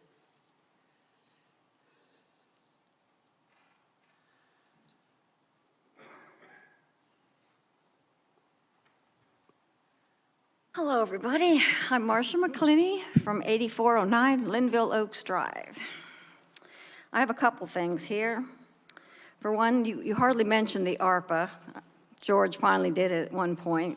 The ARPA is supposed to be used for COVID relief. I don't understand how any of the renovation of an old house is COVID relief. It's supposed to be to replace lost public sector revenue, using this funding to provide government services up to the amount of revenue lost due to the pandemic, respond to the far-reaching public health and negative economic impacts of the pandemic by supporting health of the communities and helping households, small businesses, impacting industries, nonprofits, and the public sector recover from economic impacts.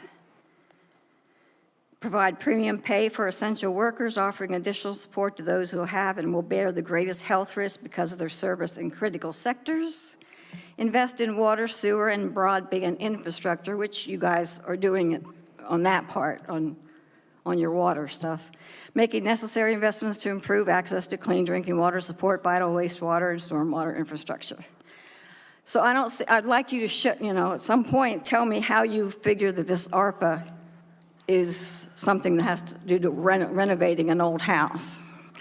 Okay, the next thing is the money. You are not being transparent with the money.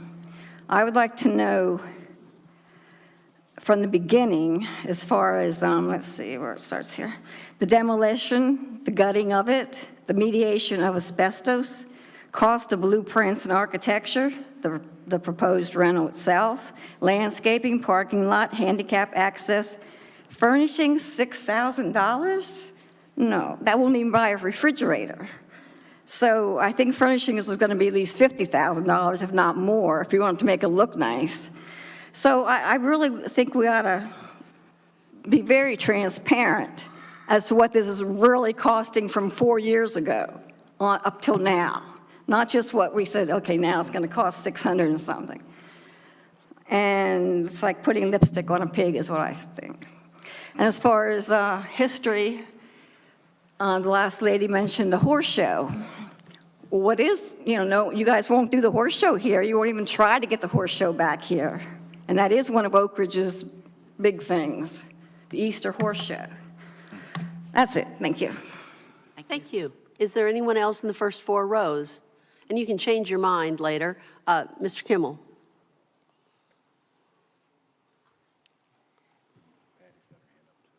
Okay. Thank you. Thank you. Good evening. I'm Mike Kimmel, 5601 Tanyard Court. And I really appreciate the discernment tonight about the Redmond House, and I'm here to lend my support to the Redmond House. I think history is very important, and I hope to quickly describe that.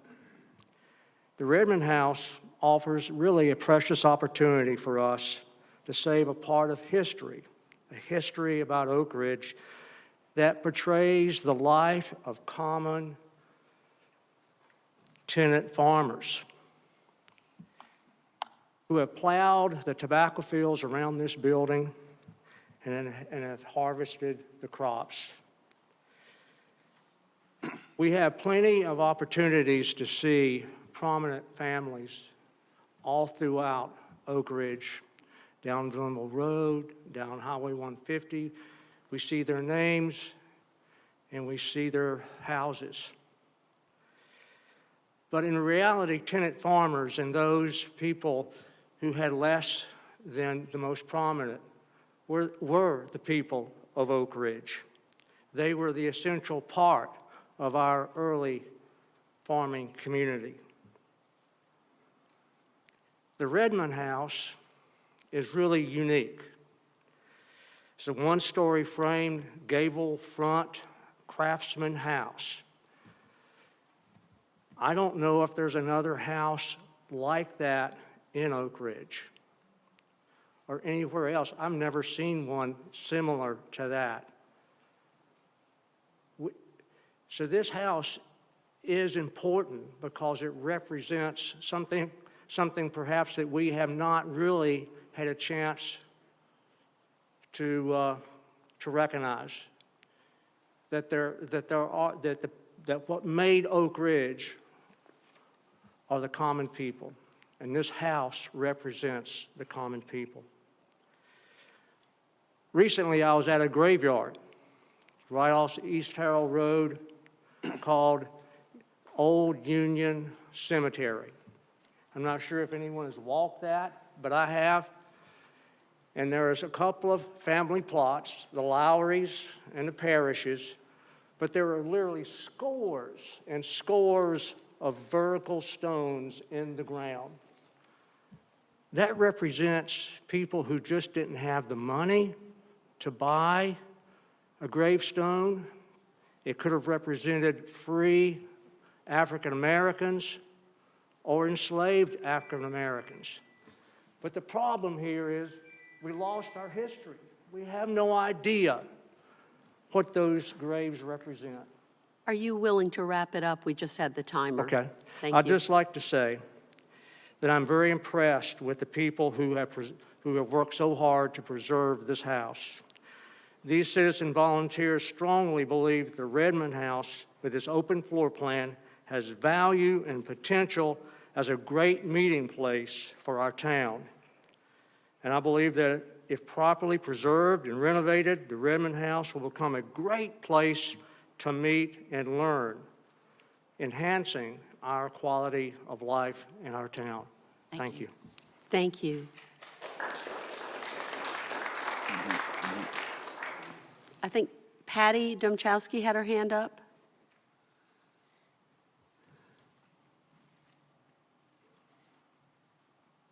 Is there anyone else in that row that wants to speak next? Patty Domchowski, 7320 Hidden View Drive. First, I'd like to go on the record for supporting the proposed community farmhouse. I've supported this from the beginning back in 2019. One of the reasons I moved here to Oak Ridge was its reputation for the concern of the town's history and historical structures. Whether it was a house or a tree that needed to be saved, the town always seemed to be involved. I thank the state of North Carolina for supporting this project, and I'm glad to see that some of my tax dollars are coming back into town. What I am a little concerned about was the mean-spirited rhetoric that's been shared across some various social media platforms concerning this project. I take offense to the bashing of some of the council members and some of the volunteers. I've been a volunteer for the Special Events Committee for over 5 years, and I attend not only the special events meetings, but other meetings that I'm interested in. I give up my personal time, but this is my choice to do this. All of our volunteer committees contribute their personal time in the same manner as I do, and don't deserve to be called out for a differencing of opinions. I do believe that we still live in a country where that we can voice our opinions without fear of being criticized in public by folks that sit behind computer screens. But this is our world today. Common decency should still be observed. If you don't like how something is being done here in Oak Ridge, become involved. Come to the town meetings, meet with the town council and staff, join a committee, voice your concerns when the projects are started. I have learned so much by just coming to these monthly council meetings. Some things I liked and some things I didn't like, but I was always able to voice my opinion. And I thank you tonight. Thank you. Thank you. Anyone else in that row or the next row, which I think we're back to 6? We're plowing through the room here. Anyone in the 6th? How about anybody in the back? Mr. Stone, come on forward.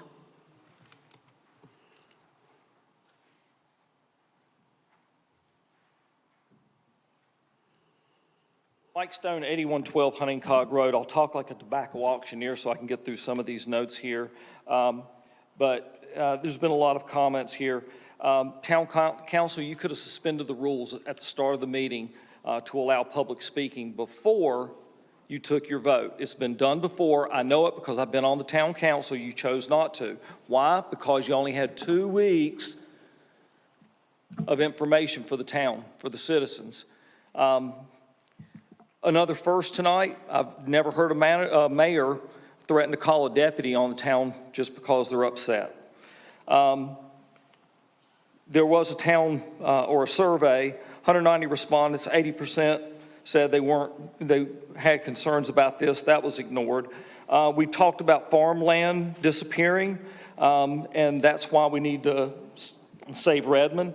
And again, nobody's suggested to demo Redmond. But we're talking about disappearing farmland. Well, how did that 140 acres disappear? Well, the town turned it into a park. So you're talking about something that you did for good reason. I don't think anybody's concerned about losing the farmland, taking a tobacco farm and turning it into a town park. It just doesn't make sense. The 2019 survey, there were no costs associated with the McGill survey, and you know that. If the McGill survey in 2019 has said we're going to spend over $500,000, depending upon who you're talking to, because you five can't agree what the number is, $800,000, then the citizens back in 2019 will say we're all crazy. Inflation, yeah, there's inflations and grants increase cost, everything. That means stop. That means take a step back and think about what you're going to do. We didn't do that. When we're talking about residential costs versus the commercial costs, folks, it doesn't really matter. AI was built for a fraction of what you're getting ready to do to Redmond. And we did that exactly the same way, the commercial. We did it with volunteers to help, but that's off the table now too. Don't know why, but it is. Martha, you said that this thing can hold 50 people. There's 50 people in this room, and it's 3 times the size of Redmond. I don't know how you're going to have a paint party in an $800,000 house. I hope the town's smarter than that, because you said you wouldn't allow it in here, but I guess you'll allow it across the street. I don't understand that. Changing the name doesn't change the cost issues. Just because you want to change it from Redmond to the community farmhouse or whatever name you want to put on it, I'm sorry, it doesn't change the issue. Neglect, was mentioned about this demo through neglect. AI was in much worse shape than this house has ever been in, and we restored it. We did it with private money. Can you wrap up your comments? I'm I'm sorry. done. Thank you. Appreciate it. Other comments? Other people who want to comment? Yes, Mr. Michaels.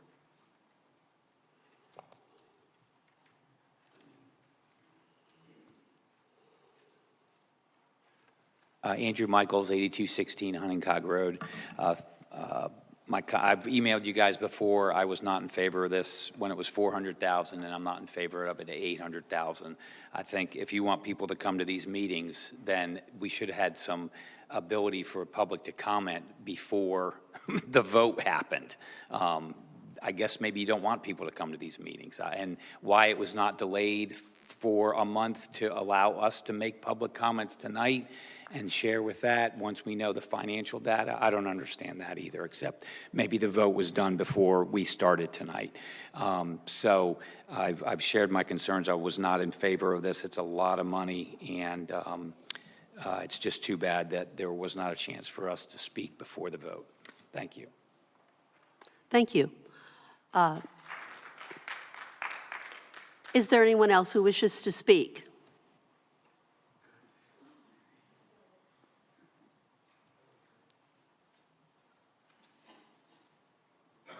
My name is Loretta Gallagher. I'm at 8353 West Harrell Road in Oak Ridge. This is my first time at a meeting, and I've never been so insulted before, because there's a lot of digs at people who don't come to these. And the reason why we don't is maybe because of the way that we're treated. I believe that in order for a vote to be taken by the people that were elected, by the people that live in this township, we should be heard first. And the way you say that you speak to people is through social media, and you respond to things. I am not on social media, and I would never, ever address anything and any comment in anything like that. And I'm probably the youngest one here today. Anyway, why I did come here is something that was not addressed tonight. And I'm not asking questions, but I am referring to the memorandum, which is discussing some destruction of some property ranging from 1998 to 1998 until 2019.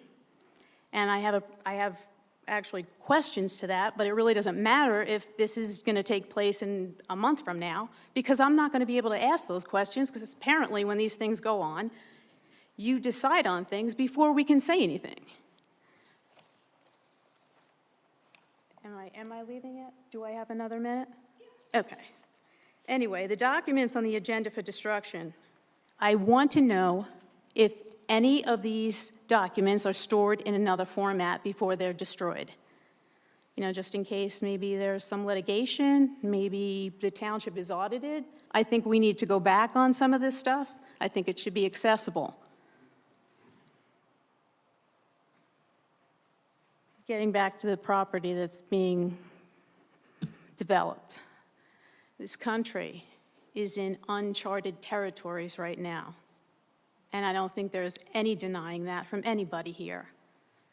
And I don't think we should be taking $500,000 right now and investing it in a building that everybody can gather in. I think we need to focus more on what's to come in the near future, because that money might be needed in other areas of this community. Thanks. Thank you. Go ahead. I think in this case, because we're clarifying an agenda item, the Assistant Town Manager would like to address the agenda issue. Ms. Gallagher, I just encourage you to give me a call. I'll be glad to go over the records that were slated for destruction and explain to you what they are and why we are going to be destroying those. Let's leave it at that. Just give me a call. Okay, but if we're going to build a large building, which is probably already in the works, maybe we can have some type of closet to store these documents. Thank you. Have a call with Sandra. That was kind of you, Sandra. Is there, Debbie would like to speak. Ms. Schoenfeld. And we'll try to wrap this up. If there are a few others, just be sure to pop your hands way up high after this speaker. I'm Debbie Schoenfeld. I live at 8501 San Siro Farm Court. I just want to thank the council for voting in favor of this project. I am very much in favor of it. I would like to speak to the fact that people are saying that they didn't have an opportunity to talk to council members when before this evening and before this vote. They had an opportunity. They had an opportunity to email. They had an opportunity to make a phone call. They had plenty of opportunity. Tonight was not the night slated for everybody's opinion. If you wanted to discuss this project with your council members, it should have been done in advance, like the rest, well, not the rest of us, but like a lot of us did. I appreciate the fact that it's costing a lot of money, but I also know that the town park is going to cost a lot more than we had anticipated because of inflation and the fact that it's commercial property. And commercial properties fall under a different category than residential properties. They have to meet certain standards and supply certain reports to the building department, and so it is different, and it's just more costly. I just want to say that I feel like this is an appropriate project for this town because it fulfills a need for people other than those who play ball or play tennis or basketball or play on the playground equipment. And I feel like it's appropriate, and I appreciate the fact that the people of this town spoke up to it during the survey and made the decision themselves of what they would like to see done with the Redmond House. Thank you. Yeah. Thank you. Is there anyone else who wishes to speak? If not, we're going to move on to item 10, the monthly financial update. And we know, though, that since this meeting is being held Mayor. prior, what? Madam Mayor, could we take a slight break? I think we can allow that. So we're going to take a slight break. We don't need to have a motion to recess because we're coming right back in 5 minutes. Go ahead, George. Thank you. I mean, Councilman.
going to proceed with the finance. If everybody could be quiet, please. We're going to proceed with the finance officer's report. Thank you. The finance officer finds his report. Don't have the financials yet because we're having a meeting before the year end, and we will consider those. Not then. What? Month end, sorry, month end. But we will consider those at our next meeting. Okay. Go ahead. All right. As soon as I receive the wire transfer information, I will update council. What I'll do is update the FO report and send it out and copy the clerk so it can be put in when the minutes and all are posted and everything. We'll get it to everybody. Normally, the monthly sales and property taxes will be on there. The other types and breakdowns of income we'll have through date certain tomorrow, and the amounts. The investments we are still monitoring, as we always are, watching for any rate movement. And then for the month, the main items, we've supported the staff with the grant compliance as always, LGC application process, which is hopefully drawing to an end, and the ARPA SCIF grants, the CIP process, work on the potential water system, and also we've been attending the Finance Committee meetings, drafting the new budget. So busy month, busy time. Final item is item E. Wanted to report that in accordance with actions by the council, the loan with the Whitakers for Heritage Farm Park was paid off early. The debt was reduced on our balance sheet that you'll see by $900,000. We will be removing subschedule 4 at the back, which has had the debt service listed out for the last 5 years. This is going to save approximately $125,500 in future interest payments. So that has all been accomplished and recorded and handled this month. Thank you, Mr. Anders. Council, is there a motion to accept the financial report as presented? Yes, Madam Mayor, I make a motion that we accept the financial report as presented by our Chief Financial Officer. Is there a second? Second. The motion has been made and seconded. Any discussion? Hearing none, all in favor say aye. Aye. Those opposed? The motion carries and the report is accepted. Thank you so much. We appreciate it. We'll now move to brief reports from each of our committees. I ask you to keep the reports as brief as possible, definitely under 3 minutes. And we'll start with the Finance Committee. Mr. Jenkins, thank you for being here. John Jenkins, 6700 Ashton Park Drive. The Finance Committee has met twice since the last meeting. And I don't know what they're doing. Just go ahead. yeah, I don't know what they're doing either. We're caucusing. It's a long night. Yeah, it is.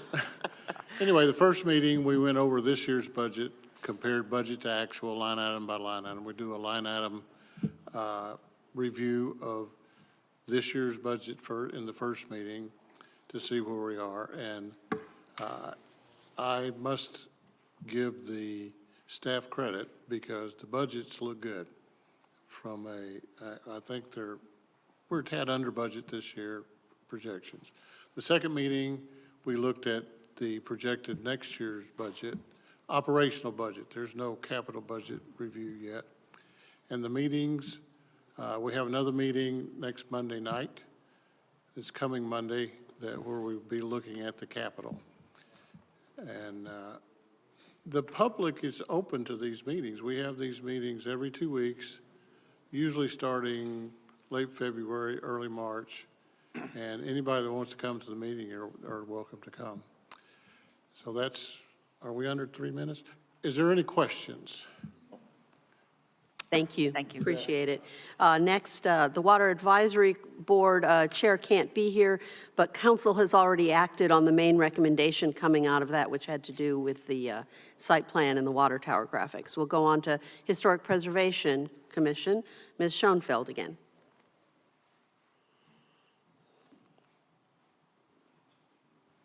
Debbie Schoenfeld, 8501 San Siro Farm Court.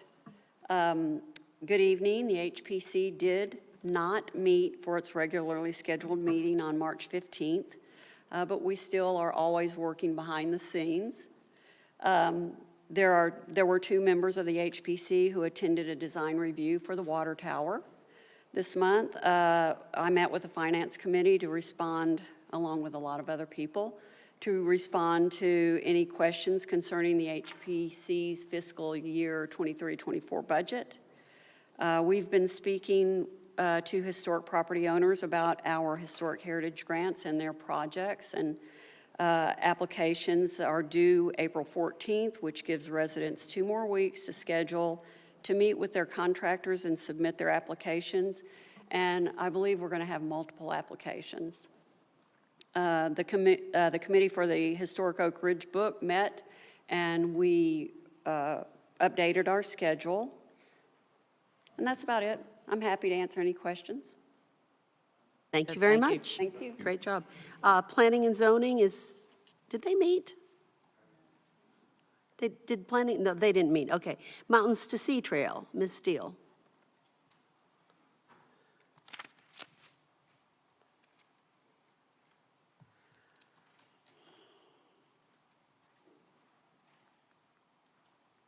Good evening, Ann Steele, 8927 Grove Park Drive. On Tuesday, March 28th, the MST Committee held our monthly meeting. This past month, we hosted a trail work day.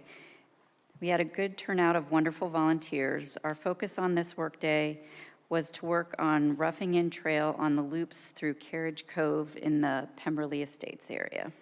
Thank you, Jim and Martha, for your help. We were able to make great progress and look forward to this beautiful area being part of the Oak Ridge Trail system. We have our next workday scheduled for Wednesday, April 26th.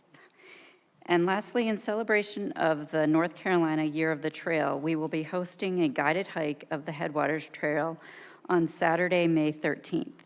This will be a time to hike together to enjoy the growth and beauty of this area that is happening during springtime. And thank you for your continued support and interest in trails in Oak Ridge. Thank you. Thank you. Any questions? Conservation easement did not meet, so I don't think she's here. Special events, Ms. Domchowski.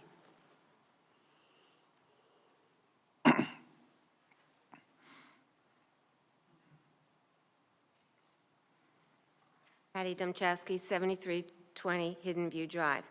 We held our meeting back on March 14th. Our Veterans Honor Green fundraising for the first quarter of 2023, we've raised almost $8,000. I gave a presentation to the merchants of Oak Ridge on this past Wednesday morning, and the board is going to consider a donation. We've updated our current sponsor board on display as you walked into the meeting tonight. Please take a look at it. We're just so overwhelmed by the community and how much they've given into the Veterans Fund here. Upcoming events include a Memorial Day ceremony on Monday, May 29th, with a short ceremony starting at 10 a.m. at the amphitheater, and we're currently working on a speaker. The 4th of July Bike Parade for Kids will be held on Tuesday, July 4th, starting at 10 a.m. and ending around noon. The event will take place on the sidewalks in the front part of the park where the luminaries are usually placed. A short observance ceremony will be held at the beginning, and then the kids will ride their bikes along the sidewalks and will be awarded prizes in several different categories. The Light of the Night event continues with the addition of more stars to celebrate Oak Ridge's 25th anniversary. Ben Walraven and his committee are ordering the appropriate supplies, and we'll have a session in the summer to help put them together. The planning of the Oak Ridge 25th anniversary dinner at the Oak Ridge Methodist Church will be on January 14th, 2024. This continues to move along. The committee decided on wood Christmas ornaments made by, really? We're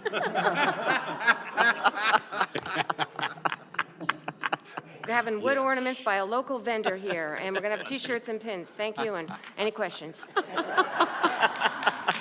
Well done, Patty. Thank you. She's never gone over before. She's an organized person. Next, our tree board, Ms. Danner. Would you? I thought you were giving me a no. And you can pull that mic down. That's no comment on anything. Gigi Williams Danner, 7404 Hadley Court. We have not met. We will be meeting next week, so we haven't. Any questions? No. Okay, that's why you were shaking your head. Okay, Parks and Rec Board, who's up this time? Mr. Garrett.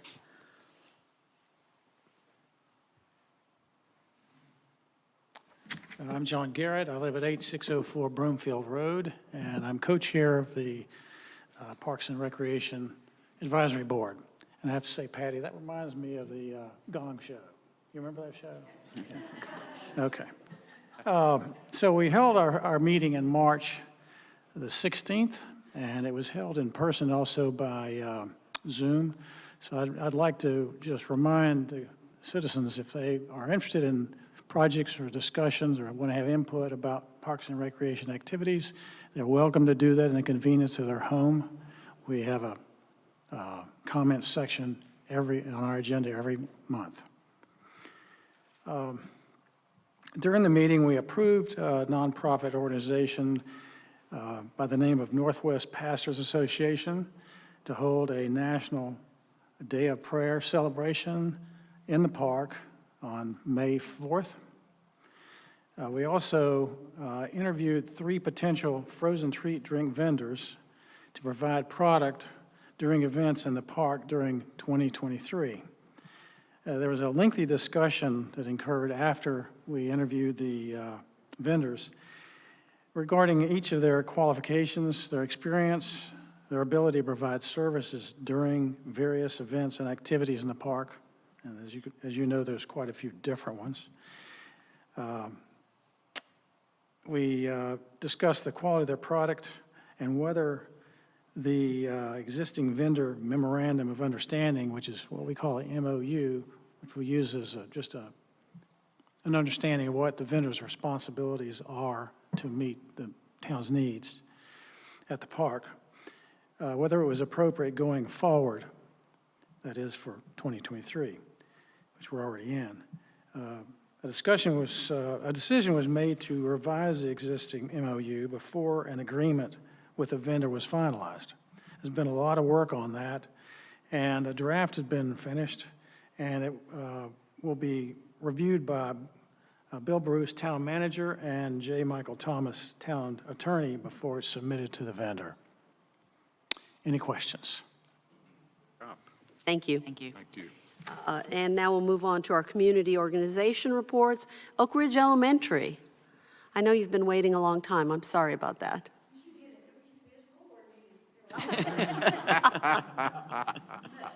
This is exciting though, too. Okay. Good evening, Penny Lotion, principal at Oak Ridge Elementary. Thank you for the opportunity to share what is happening at the best school in the district. First, I would like to give a shout out to Jim Smith, the assistant principal, who is acting as an interim principal in my absence. He's done a fabulous job. Last week, student-led conferences took place, as well as our parents participating in a summer expo with over 30 organizations sharing summer camps programs they have to offer our students. PTO has been hard at work continuing with the beautification of the school with the purchase of picnic tables and trash cans, which we hope will be installed soon. They are also working on updating the existing walking track. Each year, the 5th graders present a gift to the school. This year, the gift was perforated vinyl window coverings, which were installed this week. This covering provides a touch of school spirit with the school name, Colts, and a wonderful sky scene. But more importantly, an extra added security measure. It allows those inside to see out, but creates an opaque facade to the exterior. The project was completed by Didante Tint and Graphics. They donated their time to the project to make this a reality for us, so we are forever grateful, saving us a lot of money. The Summit Church continues to partner with us by providing treats for the staff, covering lunch duty, and just recently provided us with a monetary donation. Some upcoming events that we invite you to is our prospective kindergarten night on 4/27 from 5:30 to 6:30, and our spring STEM night, which is 4/27 from 6 to 7. During the fall, we had over 900 participants at our fall one, so we are expecting an even bigger crowd at the spring one. So again, we invite you to join us. Thank you. Thank you. Thank you for being here. Oak Ridge Youth Association, Mr. Collins.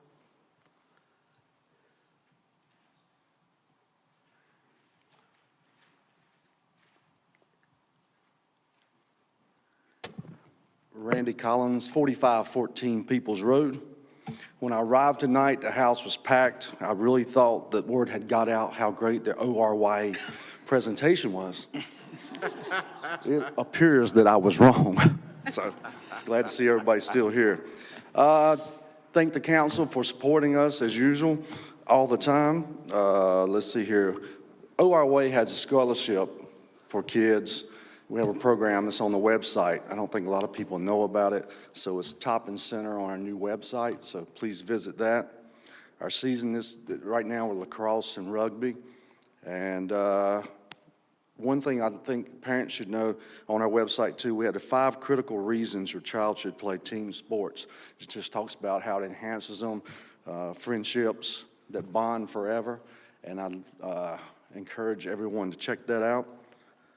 And the only other thing I got is thank the town council again for all the support. Thank you. I don't think anyone is here from the military academy, so I'll now open the second period of public comment. Is there anyone who would like to speak during this period? Mr. Laybourne.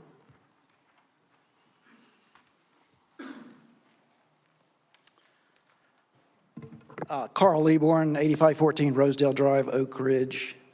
Council, I appreciate the hard work that you do and the difficulty you have in what you do and all the noise you hear and how you get beat up and all. I appreciate that. But to remain credible as public servants, I believe you do have discretion to create the perception that you are more interested in hearing the input of people that come to public meetings. Otherwise, people won't come. And I know over the last 20 years, some of you who have served previously or have worked with me previously on town stuff have heard me get vocal and emotional. But I believe you have, if you know you're coming to a meeting to make hard decisions on topics where citizens, even though they come here thinking you have a predetermined outcome, because you did, you didn't consider anything was here because nothing was said. So why not just make a simple change like putting public comments before a controversial topic? That would add a lot of credibility, in my opinion, and I think others, to even if they think you're predetermined, to at least have the emotional satisfaction of being heard before you make a decision. And I've said this before to some of you specifically. So have some flexibility. You have change the agenda when you know something's like this so that you don't have the kind of emotional reactions that you do by people who don't really understand the processes that we use to run government. So think about what you're doing and draw in people. Don't push people away from these meetings. That's what I ask you to do to be more responsible public servants. And second, I would say, please, particularly when people don't understand these processes, they become emotional. Don't use the threat of law enforcement to remove somebody for a meeting because they got a little emotional. That does not bring people into these community forums where everybody's supposed to get along. The threat of law enforcement is a serious thing. I don't think that should be appropriate. Thank you. Thank you. Anyone else? Ms. Anders.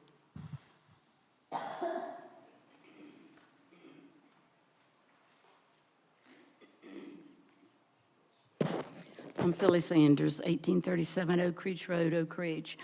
And I want to make it short. I just want to tell y'all how much I appreciate you and how much I appreciate you giving the old house a second chance. I think this is going to be a turning point for our park.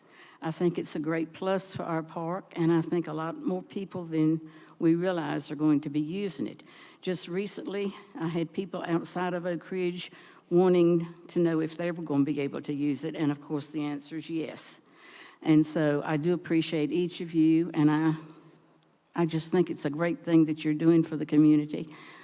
And I don't tell you often how much I appreciate all of you, but you have done great in Oak Ridge, and we needed this for the park.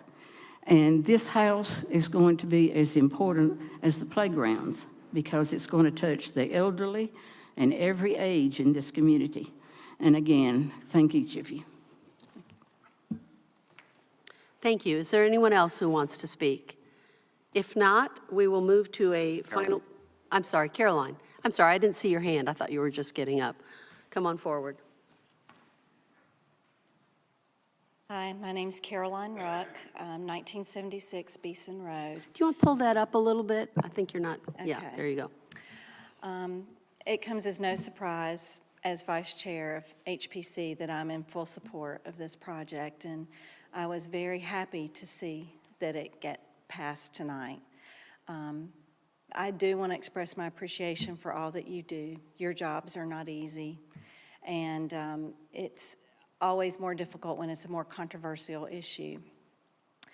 I wasn't supposed to be here tonight. I was supposed to be out of town, so I really, I am speaking off the cuff, but I wanted to say that I was not a part of much of what goes on with the town for years, and I've lived here since 1995.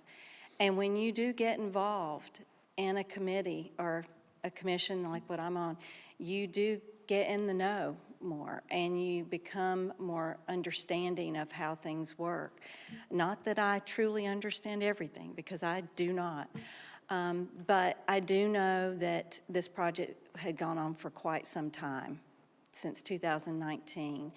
And I feel like via Northwest Observer, the town website, and social media, that everyone had an opportunity to know more about this project. And I just want to say that it's not an unusual thing for a town to build a community center. And what's so great about us is that we have this amazing structure that represents more than just a community center. It represents everything Mr. Howerton talked about.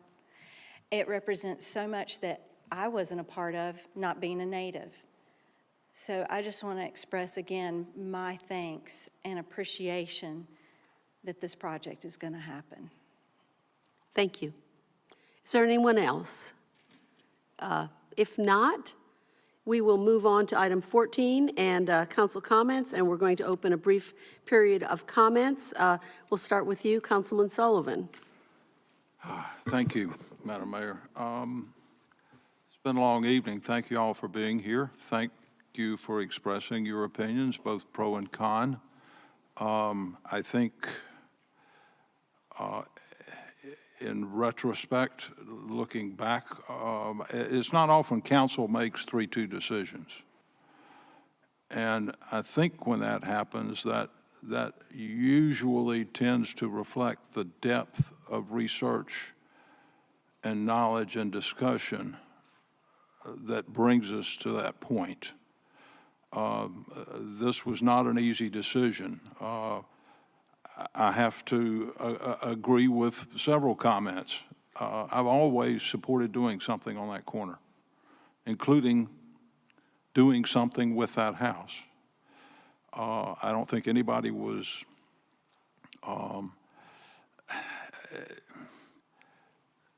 thought we were going to tear it down. If they did, they were sorely mistaken. And I heard that comment from several people, actually, that should have known better about me.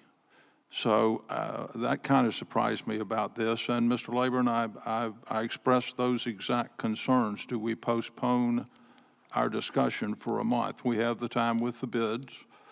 Do we move public comments to before business this month to allow public comments on what we were voting on? You know, the mayor sets the agenda. I did that when I was mayor.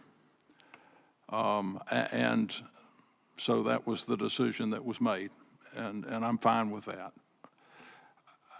I hope everyone understands that now this vote's taken, that all 5 of us are going to work together to make this project the best that it can, save money where we can. And I'm obviously committed to that because I got included in the motion, even though I didn't really expect that. So we move forward and do what we can with it. This will testify to the length of our meeting tonight. This is the first time I've run out of water before we ran out of meeting, and so my voice is a little froggy, and I apologize for that. But thank you all for coming. Thank you. Councilwoman Pittman. I'm talked out. Happy spring. Mayor Pro Tem Kinnaman. Great job, Martha. I understand that this is a passionate topic for both sides. The discussion got excited and spirited. I'll be very blunt, though. The obnoxious behavior was pretty much evenly on both sides. I got some pretty spirited pushback directed to me from both sides. And so I think it's important that when you're passionate for something you're in favor of, it's very easy when you're opposed to it to see that as an attack or insulting or rude. I saw it on both sides, like I said. So please keep that in mind. I took no offense from the spirited discussion. I found a lot of good information from it. I think spirited discussion is important because it shows that people are very concerned about the topic at hand, okay? So keep that in mind when evaluating the dialogue. Like I said, I called some people out privately that were opposed to it, that were misbehaving. But like I said, the behavior that you would possibly consider as rude or insulting pretty much happened on both sides. So, like I said, the job I have, I accept that. That's what goes with the territory. That's all about it. Like I said, I don't take it personal because that's the citizen expressing their point, their opinion, and I appreciate it regardless of what it is. So just please keep that in mind when we're having discussions about something that's this passionate there. As always, I want to say I know Ann just left, but Ann Steele. I have a great time when I work on the MST Trail. It gives me some exercise. I was very impressed with 3 freshmen from Northwest High School. They came out as freshmen for volunteer hours, but the whole time they were there, they were talking about the books they were reading. It wasn't just comic books. They were talking about some serious books, and they were doing some pretty heavy-duty analysis about what was going on in those books. So it's pretty impressive what's going on there. And as always, if you can donate blood, please do.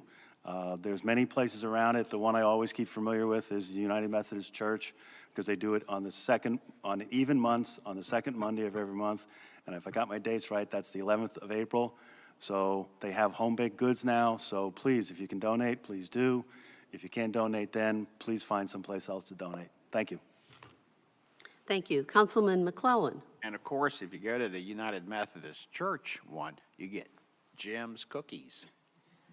Yeah. So, in fact, that's what we should name your business. Yes. Oh, sure, I'm sure there are, but Jim's Cookies are a great place, and he can bake. But anyway, thank you all for coming tonight. Appreciate, I know it was a long meeting, but, you know, we do listen. Of the emails that I received, I can tell you, I responded to every one of those emails, whether they were for or against it, because that's my job. And, you know, I think that that's part of, and I was glad to hear the comments tonight, both pro and against. I mean, that's what the country is about. That's what Oak Ridge is about. We can discuss things, and at the end of the day, we're still friends. So I want to thank y'all so much for coming. And also, I want to wish y'all a happy Easter. And to my other friends, happy Passover. And so we'll see y'all next month. Well, no, not really, but. Well, sort of, yeah. Kind of, sort of. In around the month. Thank you. Thank y'all. I'm grateful to my fellow council members and to all of you who spoke. And I just want to let you know that when you're running a meeting, when people start yelling, I've been in a lot of meetings, when people start yelling, it does not stop unless you stop it immediately. So I apologize for seeming to be heavy-handed, but we can't have that kind of uncivil behavior in our meetings, or we will always have that kind of uncivil behavior in our meetings. But I am grateful, even to be yelled at, just as long as it stops. And I'm grateful for all the people, the over 50 emails, and many, many, many phone calls. And just know that if you have questions about the ARPA funds, call staff. They'll tell you how broad the guidelines are. They've broadened since probably the information you saw. There are never numbers in surveys, dollar numbers. That's very difficult to do because that survey was expensive and took a while to do in order to give residents time to respond and to give us the, obviously, years it needs to craft these projects carefully. Despite our differences, together, we are all Oak Ridge. I thank you for being here tonight. I'll now invite a motion to adjourn. Motion, we adjourn? Second. Motion has been made and seconded. All in favor, say aye. Aye. All opposed say nay. We're adjourned. Thank you, everyone.